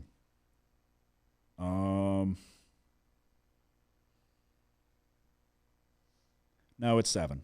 I'll still take it. I'm taking Mississippi State plus 7 at home. I think Mississippi State's kind of starting to figure it out a little bit. So let me just get to it. Yeah, I think they've improved. It's obviously not been a good start to the year. They're 1-6. They're 0-4 in SEC play. Since they've gone to Michael Van Buren, he's been the starter for the last 3 games now. He's got 6 touchdowns, 2 interceptions, nearly 700 yards. I think you can attack this Razorback secondary. I'm not saying this Mississippi State's good. They're actually really pretty terrible, but I think they're moving in the right direction. I liked 7.5 better. That's what I have on my paper. I'll still take 7 at home. This is a team that's hung in there with A&M, hung in there with Georgia. This Arkansas team, yeah, I'm taking Mississippi State plus 7. How many more do you have? I think about 2 or so. You said you had a decent bit of plays. That ain't a decent I had 7. Now I have 8. You had 6 last week. This is just a regular week for you. Justin, what is your next one? All right. My next one is going to be, I think, a 6 o'clock one. Okay. 6 o'clock. Going to Miami and Florida State. Interesting, because I very strongly looked at this, did not pull the trigger, so we'll see which way you go. So I don't really think you could call this one a rivalry game this year, but FSU looked like they had a little shed of light last week against Duke, but the freshman quarterback Brock Glenn made just a few bonehead plays in the end. Now they have to find some motivation to go down to Miami and play the 6th best team in the country. So I think I'm going to lay the points here, minus 21 with Miami. I kind of want to lay the points as well. Oh, yeah? Yeah. You disagree? I'm not touching that. No? Dude, I don't know how. Who's going to play quarterback? Who's going to fucking play quarterback? I don't know, dude. I mean, Duke's defense is certainly better than Miami's, but yes. It's like, would I be surprised for? But Miami's defense has guys that can still cause some havoc in the backfield. Yeah. But yes, I think Manny Diaz is a good defensive coach. I'll hold off, I guess, but I agree with Justin. I wouldn't take Florida State in this spot. Under 3 touchdowns, I would lay it with Miami. I would lean that way. I want to, but I guess we'll see. Miami skirted by against anybody that could cause any type of resistance. It looks like they're going to run the table. So, all right, let's see. I have a few more. Let's Missouri, Alabama. I'm not on it at this current number, but two touchdowns. I lean Missouri. Yeah. What do you lean? I don't know. Maybe Missouri. I just feel like with the weapons they have, I understand. I saw what happened to them against Texas A&M. I don't think Missouri's that good. What was the deal with Cook? It was a foot. It was like his ankle. Okay. So, yeah, I mean, I guess that's a good question. Same thing. I just assume he's going to go because he came back. But I guess, I mean, who knows? That swelling could set in and maybe he's having an issue. If he were to go, if he were to go, I would lean Missouri at 2 touchdowns. I don't think it's at 2 touchdowns anymore. But you've got Theo Weiss, you've got Luther Burden, and you've got a bad Alabama secondary. So that's a lot. That's a lot of points to be laying when your offense is struggling. And what, you got to pee? Yeah. Go ahead. Nah. No, I can take it from here. I got a couple more bets to give. I got a lot to give, so I'll still be giving them by the time you get back. Right. So yeah, I would lean Missouri with the points, but I'll hold off. I think even if he does play, I think it's still going to be a little hard for him. I mean, might be a little banged up. Yeah, but so you would lean Alabama, you're saying? I might, yeah. It all just depends on. It all depends on, I guess, yeah, the health of if. But even if he's banged up, if he's out there, he's going to be able to throw. So Luther Burden and Theo Weiss, they're not putting up the numbers that you would expect, but they're still quality wide receivers, and that secondary for Alabama has issues. We kind of diagnosed that pretty quickly, and that's been proven so far this season. Obviously, they should have 3 straight losses in a row. So Luther Burden, he's electric. I mean, he returns a punch for him. Oh yeah, no, he can create a play every time he touches. Yeah, 100%. He's very, very good. He's going to be an NFL wide receiver for sure. Theo Weiss will as well. So they've got NFL talent. It's just, can Brady Cook get him the ball? With that Alabama secondary, you got people running wide open in that secondary. So let me see. My next one is going to be Utah and Houston. Houston plus 3.5 points on the home field. I've been saying like a broken record. There's just a few teams this year that have insurmountable issues, and until proven otherwise, I'm going to bet against them. One is Michigan. The other one's Oklahoma. The other one is Utah. Cam Rising is done for the foreseeable future. Isaac Wilson is not good. You know who's also not good? Houston. They're actually really, really bad.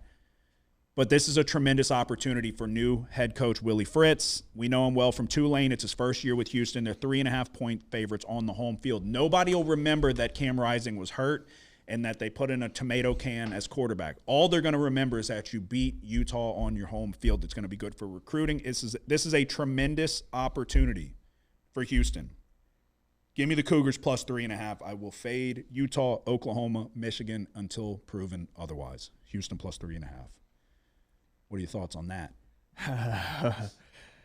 Yeah, I was looking at it. Where did the line open? Let's see. This says it opened at 3, but I don't know how accurate that is. I don't know how accurate that is. But, yeah, no, make no mistake. This Houston team is fucking horrific.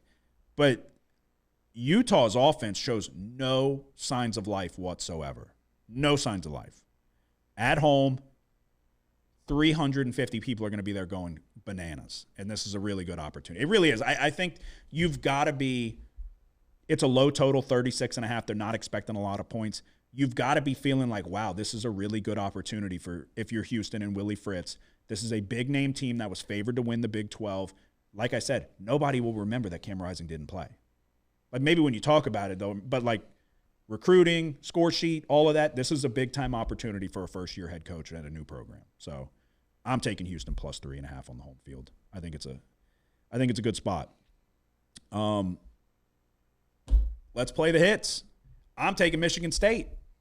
Oh, yeah? Against Michigan. I am fading these fucking teams until they prove otherwise. They might be going back to Davis Warren. Huh. Remember, okay, we talked about it last week. I took Illinois. I said they're going to Jack Tuttle, the third quarterback. He fucking stinks too. He's not good at all. So now they're going to go. It sounds like the rumblings are that they're going to go back to Warren.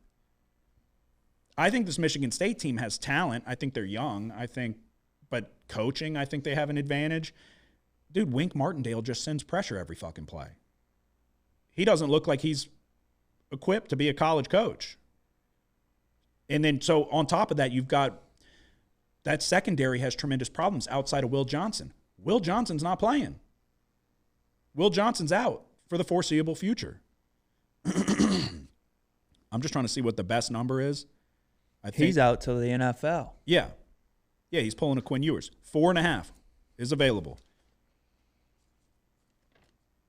5.5 was also available, but, I mean, kind of a dead number, I guess. Yeah, I'm taking Michigan State. There are 3 teams I will fade until they prove me wrong. Michigan, Oklahoma, and Utah. And there may even be more. Yeah, I think this is another, like, this is a rivalry game. This is a good opportunity. You're getting a very down Michigan team that has no signs of life on the offensive side of the football. I think Michigan has talent. They have wide receiver talent. They're just young right now. So this is a good opportunity. And they're, I think, what? No, sorry. Yeah, they just beat Iowa, an Iowa team that skull-fucked Washington. I'm taking Michigan State. I think y'all should as well, but that's fine. I'll go. Dude, I'm trying to.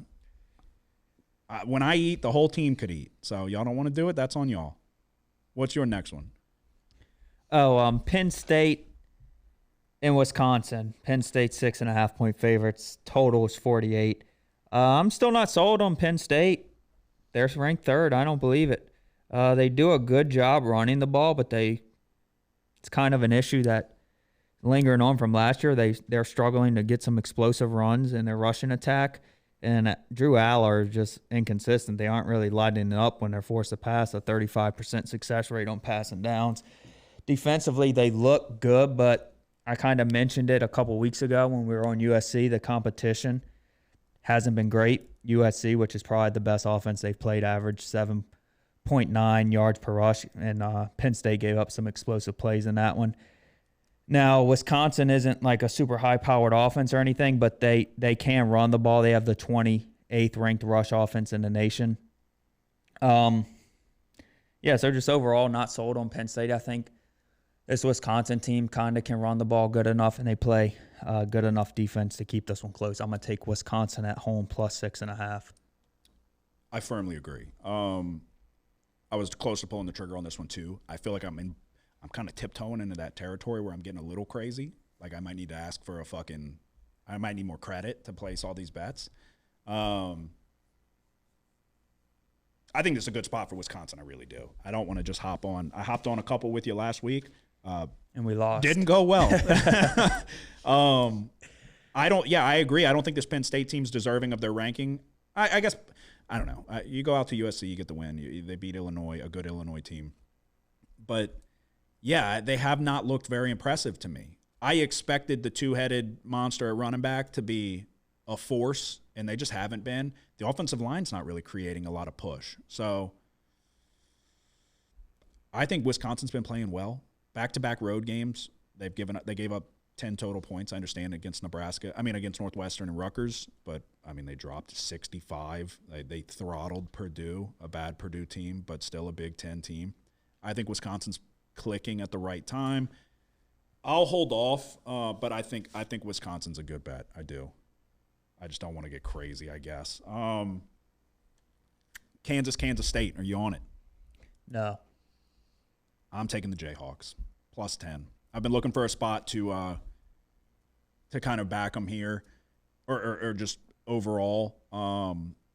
They're not giving up. It looked like they could have packed it in. Jalen Daniels is not playing very well, but he's been playing better as of late. That Arizona State game,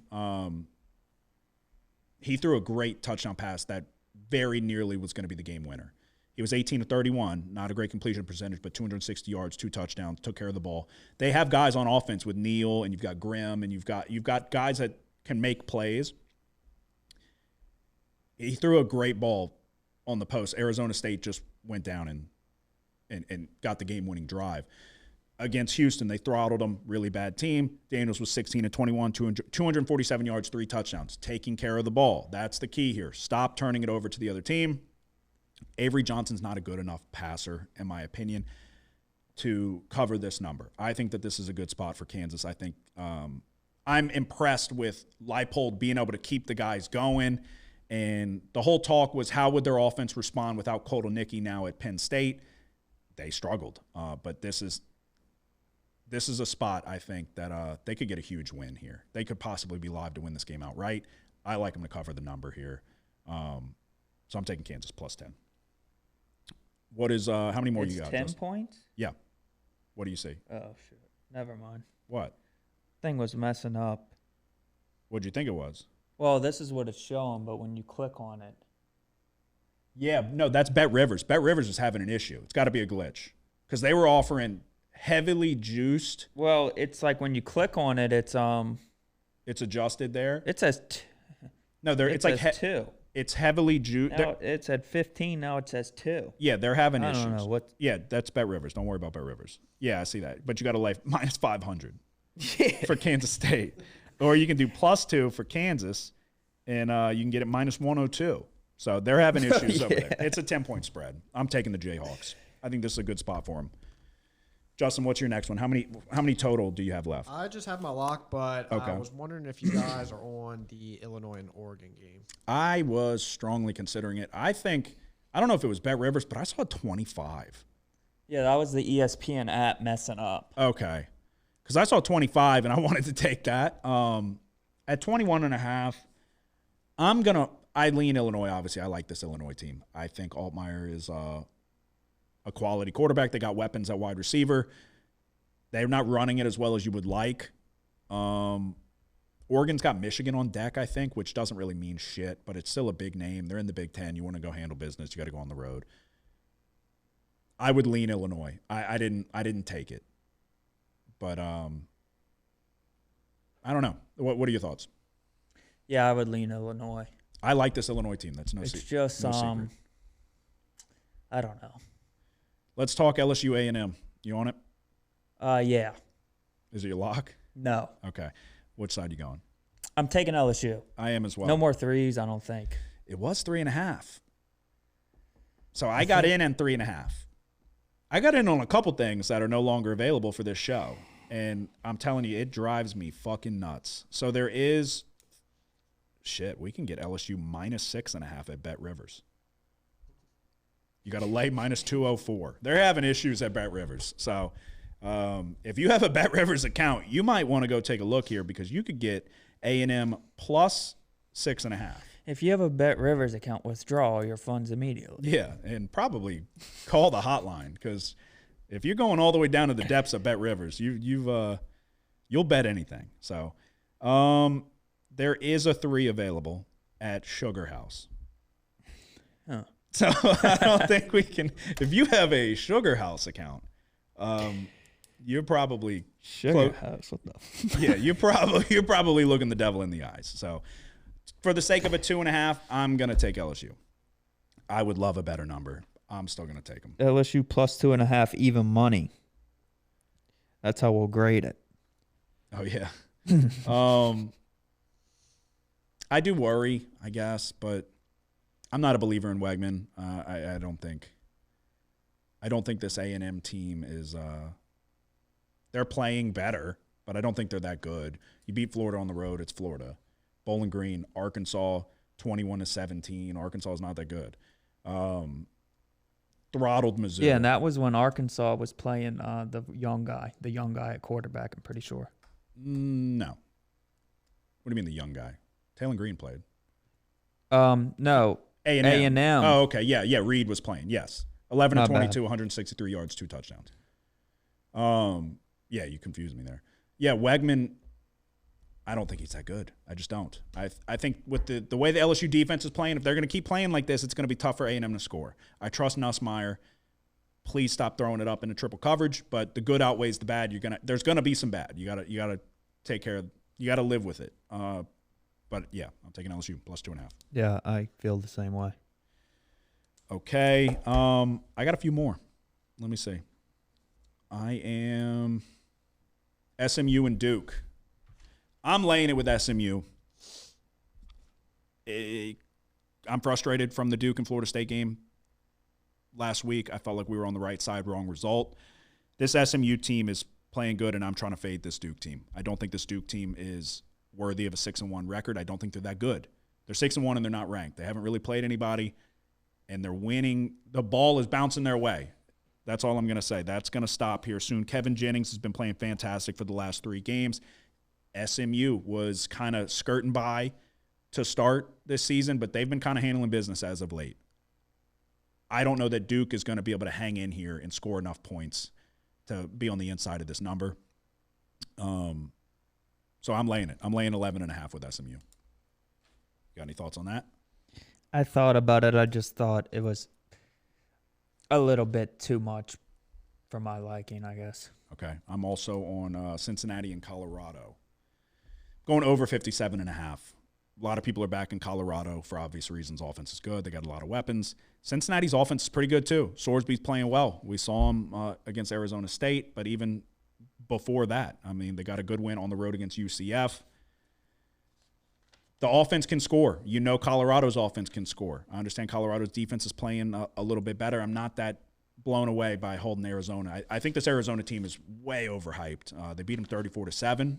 That was – they covered the number by a wide margin. That was a really, really good performance from this Arizona team. From Colorado. Their defense is playing light and day better. I can't even speak, dude. Night and day better than what they were. I think points are going to be put up in this one, so I'm going over 57.5. How many more do you have before you lock? Nothing. Just locks. Yeah. I think that's it for me. Let me double check because I got a lot.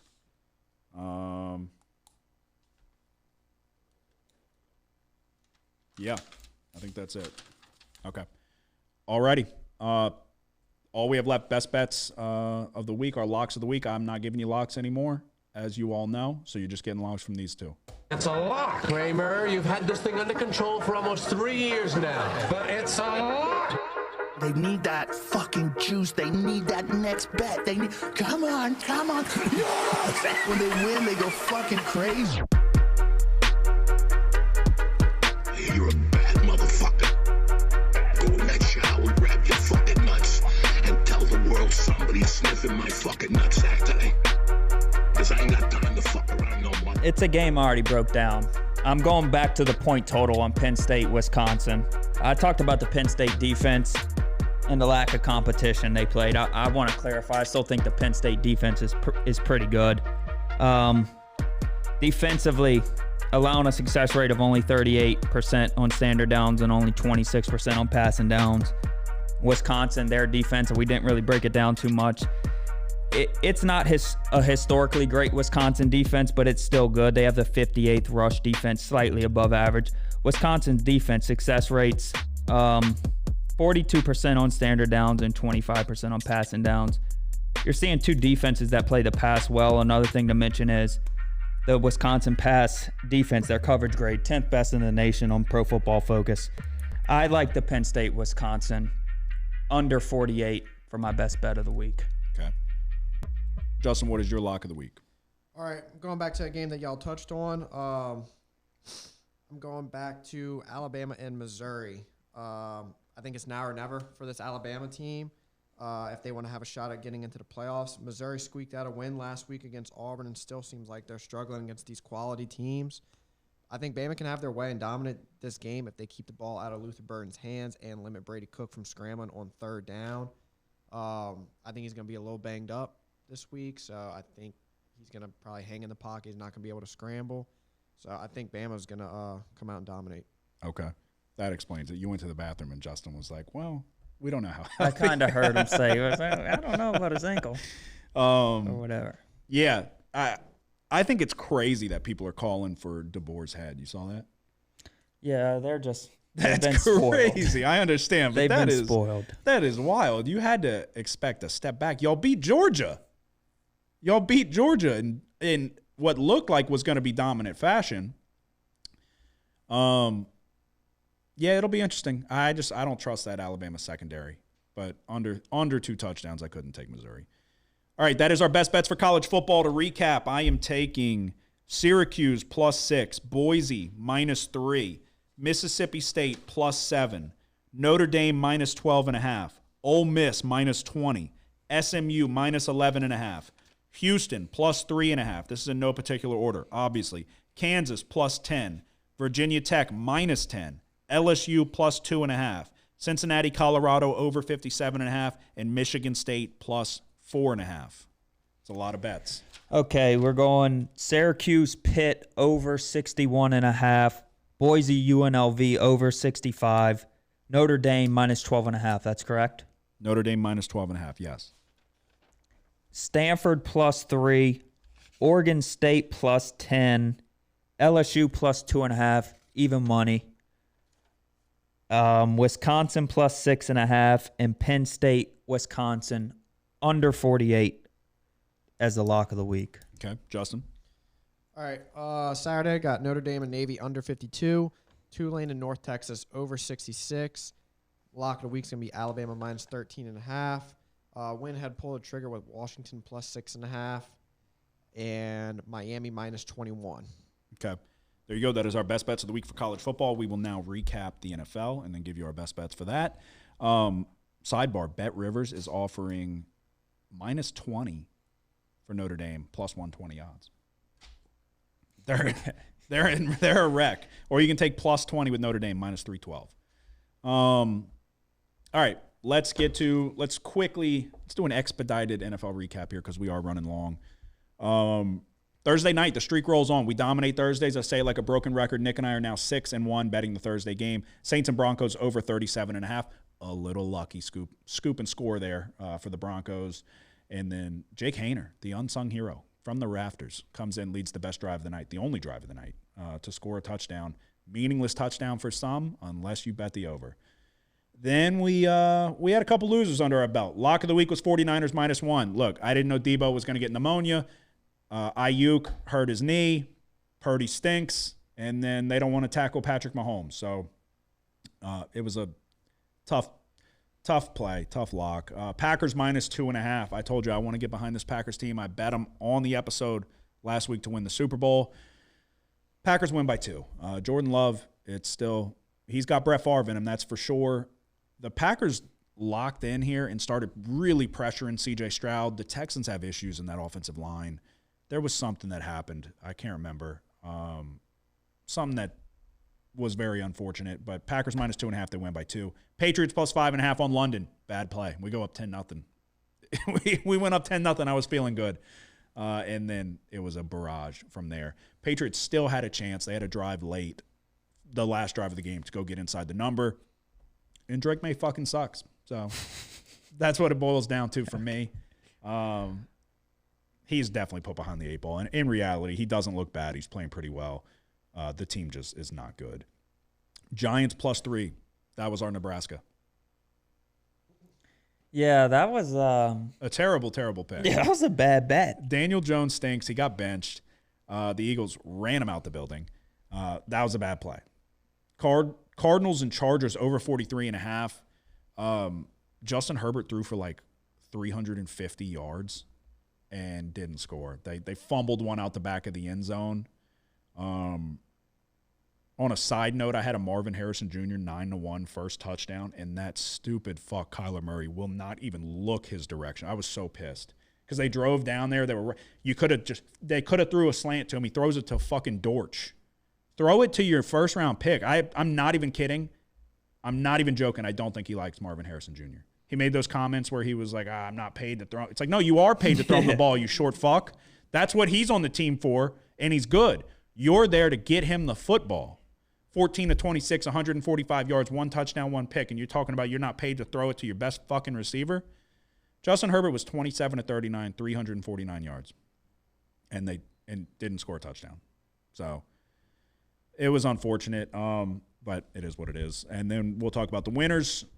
Jets and Steelers over 38 on Sunday Night Football. I think this cashed in the third quarter. This one was fun. Vikings and Lions over 49.5. Same thing. It was track meet. It hit. Let me see. The final score there were 60 points scored. So we go 3-5 on the week. Brings me to 22-21, 3-4 in my locks of the week. We gave a little bit back, but we're still in the green. But we gotta bounce back this week. You had your usual 3 plays. Yeah, you recapped them all. I hit the over on Thursday night. Lost the Giants for the lock of the week, and then the Packers were only able to win by 2. We had them minus 2.5. So 1 and 2. Brings you to 11-11 and 3-4 in your locks. Justin, go ahead and recap yours. I was on the Saints plus 2.5, covered that, and then Colts minus 3 on Sunday, and they won 16-10, I believe, against the Dolphins. And then my lock of the week was Lions plus 2.5. which brings me to 13, 10, and 1, and 5 and 2 on my locks. Okay. So we look ahead to Thursday Night Football, Vikings and Rams. Vikings are 3-point road favorites. The total sits at 48.5. You feel good? No. What's up with the Rams? Are they trying to clean house? You'd have to think, because apparently they're saying that Cooper Kupp is available, which obviously he's been injured for the majority of the season, but we'll see if he gets moved. And what about Stafford? Yeah, I don't know. I have no idea. It doesn't seem like – I don't know what to make of it, to be quite honest with you, but I lean under 48.5. Vikings obviously have a really good defense. The Rams don't really have a ton of offensive weapons these days. Kyron Williams is good, but they're struggling to move the ball. Do you have a lean? Yeah, I leaned under. This is one of those where it's like we talked about. Betting Thursday night, you have to go against conventional thinking. Your brain is going to tell you to lay 3 points with the Vikings. Going against conventional thinking would be to take the Rams getting points on the home field. Looks like it's one of those, like, when there's like no fucking way would it make sense to take the Rams. The Rams might win this game outright. They want to get rid of Cooper Kupp. They want to get rid of everybody, and then here's where they're gonna in the 11th hour they're gonna swoop in and win this game. I'm going under 48.5. I think the one thing that you can really trust above all other unit in this game is the Vikings defense. The Rams have been decimated at the skill position. They've been struggling to really do anything on the offensive side of the ball. Kyron Williams is good. He's got a touchdown streak of like 11 games going. A lot of that's come around the goal line. I think the safest bet here is under 48.5. So that's the way I'll go. And again, we are on a 6-1 streak betting the Thursday night game. Are you? Yeah, I'm on the under as well. I thought I was looking on my phone because I thought I saw something earlier, rumors circulating that they might try to trade Stafford to the Vikings at halftime. What? Not at halftime, but no, this is like, I'm not even joking. That's why I was like, but I don't know. It's just rumors. Yeah, I don't think that's legitimate. Just rumors. I don't know if that's legitimate. 10 minutes Vikings before are kickoff. 5-1. 10 minutes before kickoff. They just do a swap? Yeah. Yeah? Give them Sam. Justin, what are you taking for Thursday? I'm on the under as well, so that made me feel good. Okay. Well, Justin did say he's just taking what we take at this point. So we'll move on to Sunday. Who feels good? I feel good about one. What is it? I'm gonna go Falcons -2.5. Okay. Bucks are a little banged up right now. Obviously, we saw Chris Godwin get carted off. His ankle was backwards, and then Mike Evans is now out for a few weeks. Yeah. So this line flipped. I'm gonna be honest. I was gonna take the Bucks. The Bucks were 2.5-point favorites. And it's like we broke this game down on Thursday. I feel like these are two at full strength, similar teams with little discrepancy. So I was going to just lean the home team and take the Bucks. Not after the decimation of their wide receiver room. I can see why you'll take the Falcons, but the Falcons did not look good in their previous game, and so I can't get behind the Buccaneers now at this point, losing the skill position player. So I can certainly see why you're taking Atlanta. What's your first one for Sunday? I want to take the Bills -3. Okay, why? I just think the addition of Amari Cooper kind of opened up their offense a little bit. We saw them able to throw the ball downfield a little bit more than we saw in the beginning of the year. And then we've been talking about the Seahawks. I mean, kind of a head-scratching game there against the Falcons where they were able to win by, 34-14? Yeah. I don't know. It kind of worries me a little bit because I haven't been totally sold on the Bills to start this year, but I do think the addition of Cooper opens up their offense tremendously. And James Cook, what's his status? It's a good question. Anyway, Ray Davis is doing a good job in Cook's absence anyway. So Did he get hurt again? did he play last game? Yeah. Okay. I don't know if he played the full game, though. I'm pretty sure he did.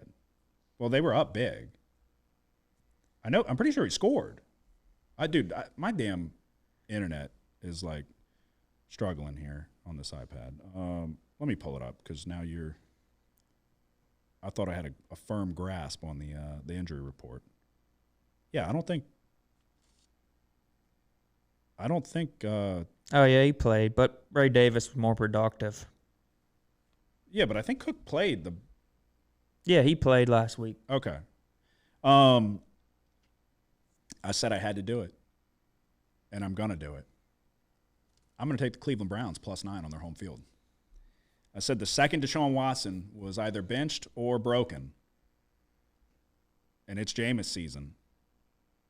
I got to do it. I'm taking the Browns. How do you feel about that? That defense is still there. 9 points? Come on. Yeah, I'll take the Browns too. Rejuvenated. New life. Jameis. They're covering this number. I'm also going to take the Bears -1.5. We were talking about this before we started recording. Bears are playing the Commanders, number 1 versus number 2. You've got Jaden Daniels. They're calling him week to week. If I had to guess, I would say he's probably going to go, but he's going to be a little banged up. He's not going to be 100%. All it takes is one hit and to re-aggravate I'm assuming it's ribs. The one he got hurt on, they were trying to show it as a different play. It was that long run. And if he wouldn't have, I don't know why he cut back. I think he could have beat the guy to the edge and took that to the house. He cut back and then got tackled from behind, and it was a funky landing. I think that this is a good opportunity for Caleb Williams, who's been he's been seeing a lot of Jaden Daniels' success, and he went number 1, but now all they're talking about is the guy who went number 2. This is a good opportunity for Caleb Williams to kind of assert himself. He's on the better team, in my opinion. The strongest unit on either side of the field is the Bears' defense. But you've got Swift, who's woken up, and they've got weapons at the wide receiver position. I think that the Bears are going to win this game. So I'm laying 1.5. What is your next one, or do you just have your lock? I just have my lock. Okay. I am also going to take the Packers and Jaguars over 49.5. This might be a spot to back the Jags on the spread, if I'm being honest with you. I'm looking for any and every opportunity to take Green Bay. I'm infatuated with this Green Bay team. I'll just come out and say it. But I think the Jaguars have enough weapons that they're going to put points up on the board here at home. They finally got another win. The way the Packers play, it's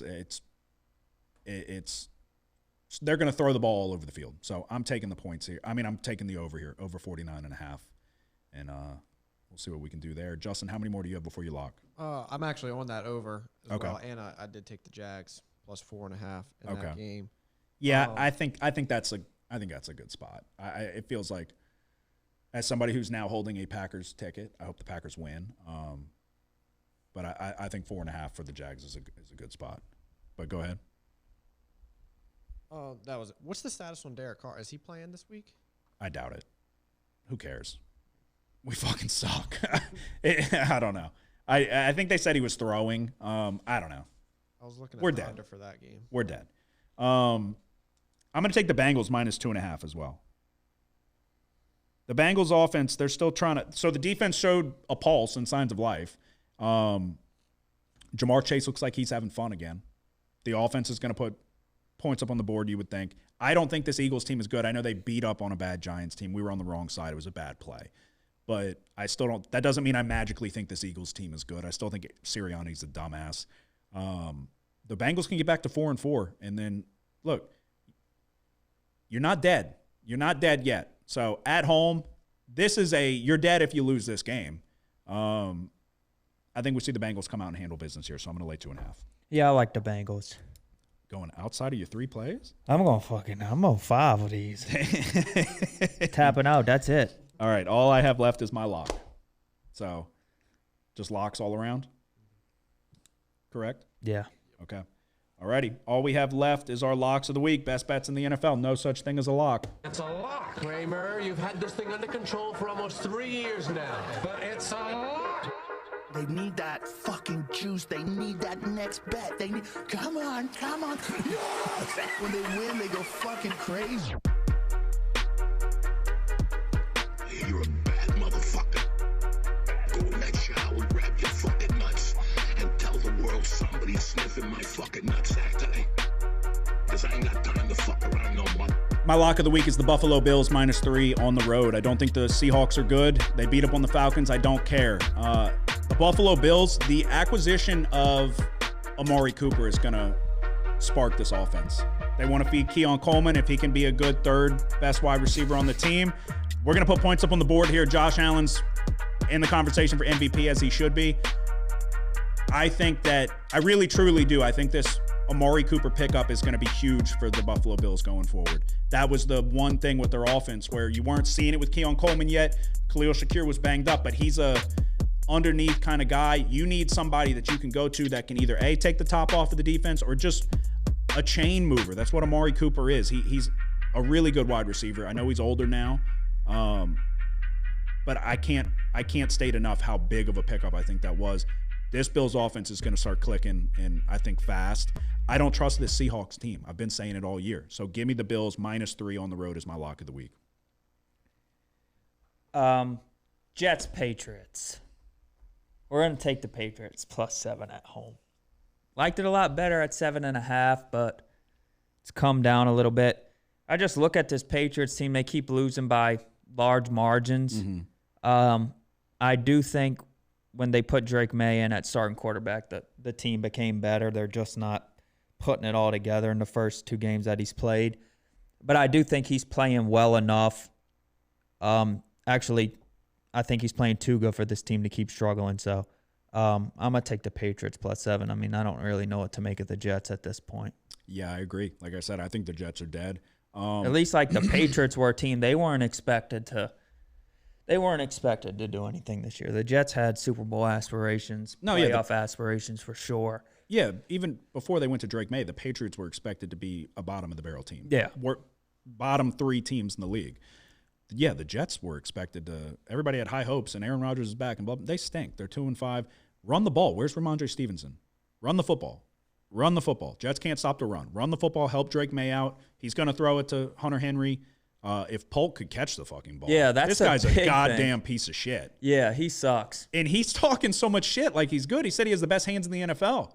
Buddy, you've dropped 55% of the passes thrown to you. They have players. Yeah. Demario Douglas isn't a bad receiver. You mentioned it. Polk Boutique caught a damn touchdown a couple weeks ago. The defense needs to help Drake May out too. I don't think Gerard Mayo's a good coach. I really don't. And like Bill Belichick came out because Gerard Mayo was saying how the defense is soft. Bill Belichick came out and said, that's a lot of the same guys that were on the team last year. That was the best rushing defense in the league.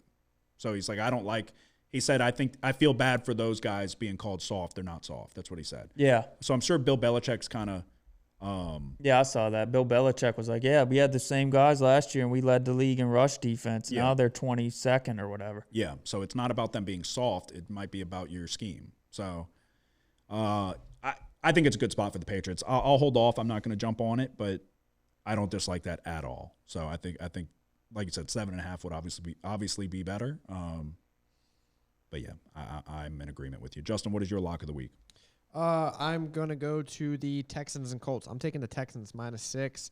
They're back home. They love to play at home. I don't like Anthony Richardson at all. I know I took the Colts last week, and it was my lock of the week. But and it worked, I think. Yeah, you won. Good but job. It was a little – Richardson didn't do you any help. No, yeah.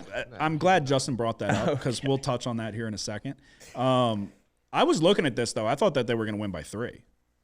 They kicked a field goal with minutes left. 1 minute and 51 left. They kicked a field goal to cover. Yeah, it was funky. It was ugly. So you're going to lay it with the Texans. Yeah. The only reason – so, yeah, I would never bet. You'll never see me back Anthony Richardson, ever. Ever, ever, ever. So I'm not saying I disagree with you there. But this Texans team, dude, has a problem with the offensive line, and it was glaring against the Packers. They started how dialing many up times did they get on third down, the Texans? against Green Bay. 14 times, something like that. Against Green Bay, Uh-huh. they were 4 of 13. Yeah, I think there was pressure allowed on like 12 of those third downs. Yeah, they only had 197 total yards. So, and I'm not trying to discredit what you're saying. Just like I said, I wouldn't bet Anthony Richardson. I don't think Anthony. Yeah, Tank Dell. Tank Dell didn't even get a catch. He dropped one though. I- Should have been a touchdown. Dude, I had 1.7 points from receivers this He had week. one in his hands. He should have caught one. 1.7. Well, you didn't start Amari Cooper. Well, That's on you. I had 1.7 points combined from 3 wide receivers. Joe Mixon's fucking good though. So Joe Mixon's playing way better than I thought he would. When the Bengals got rid of him, I kind of felt like Joe Mixon was fortunate for some situations in Cincinnati, and it was a lot of around the goal line stuff and all that. Joe Mixon's playing really well. Yeah. So he played good before he got hurt, and he's playing good after. C.J. Stroud, though, I'm telling you, we talked about it where we felt like there was going to be some second-year regression, and I think we're seeing that with Stroud. I think we were correct from that aspect.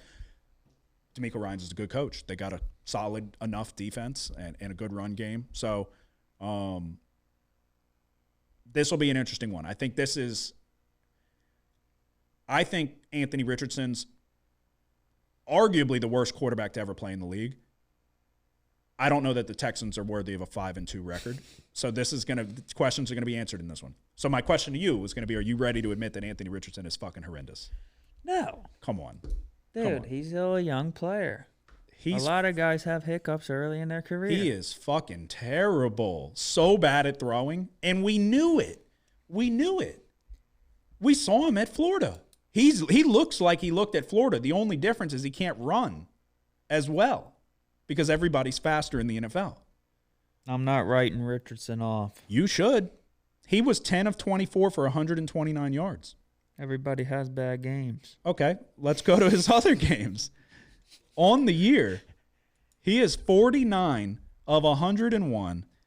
Yeah, it's bad. He's not 783 yards, 3 touchdowns, 6 interceptions. It's not good. Are you ready to admit that he is fucking terrible? No. You think he'll make a Pro Bowl?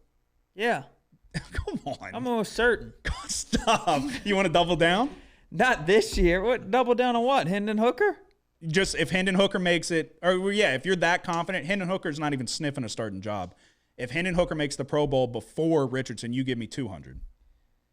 You got to feel pretty good about that. Hendon Hooker's not even sniffing the field. No, I'm not doing that. Oh, my God. So you're not that confident. It's a situation. That's crazy. You got a starter. You got a starter, a dual Yeah, threat but dynamic Hooker, quarterback. if Hooker gets in, dude. Exactly. He's good. Nah, he's on the fucking team that I'm not. You don't even know what team he's on. Yeah, I do. Who? Detroit. Yeah, that's why you looked up. You looked up to think about it. All righty. That is Imagine that. What? Dude, Detroit. That fucking team is good, dude. If Hooker gets in, I'm done. Yeah. No, you are done. Yeah. They've got weapons all over. Because That's the best offense. Ben Johnson's throw it to the right to Gibbs. Yeah. Throw it to the left to Montgomery. Throw it to Laporta throw it in to the running flat. backs. Not St. Brown or Jameson Williams. Well, Williams is using steroids. Hey, whatever you got to do. 2-game suspension, that's it? Shit. I would juice them all up and just stagger the 2-game suspensions till you get to the playoffs. So there you go. That is our best bets for the NFL. To recap, Thursday night, Vikings and Rams under 48.5. I'm taking the Packers and Jags over 49.5. The Browns +9. The Bears -1.5. The Bengals -2.5. And my lock of the week is the Buffalo Bills -3. All right, we're on Minnesota, Los Angeles Rams under 48. The Jets, Patriots game, we're going to be taking the Patriots +7 for my lock of the week. We're taking the Bills -3, the Browns +9, and the Bengals -2.5 at home against the Eagles. Justin? Thursday night, Vikings Rams under 48. The lock of the week is going to be Texans -6. 48.5. Oh, 48.5. Yep. And then Sunday, Falcons -2.5.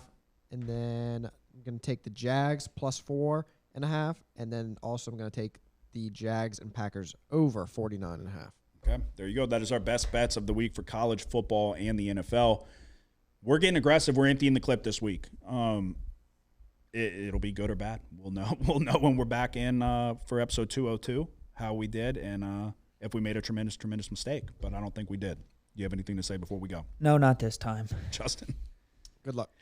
Okay, episode 201 is in the books. College football week 9, NFL week 8. Hit that subscribe, hit the like button, help us out, tell a friend if we help you win a bet. We know you're going to tell us if we helped you lose a bet, but every now and then you can throw us a bone if we win one. The guys who can't put sentences together in the YouTube comments and the direct messages and all of that, go fuck yourself. But there is money to be made, so we might as well make it. Who dat, I guess. The house always wins. Play long enough, you never change the stakes. The house takes you. Unless, when that perfect hand comes along, you bet big, and then you take the house. Been practicing this good. A little bit. Did I rush it? Felt like I rushed. That was good. I liked it.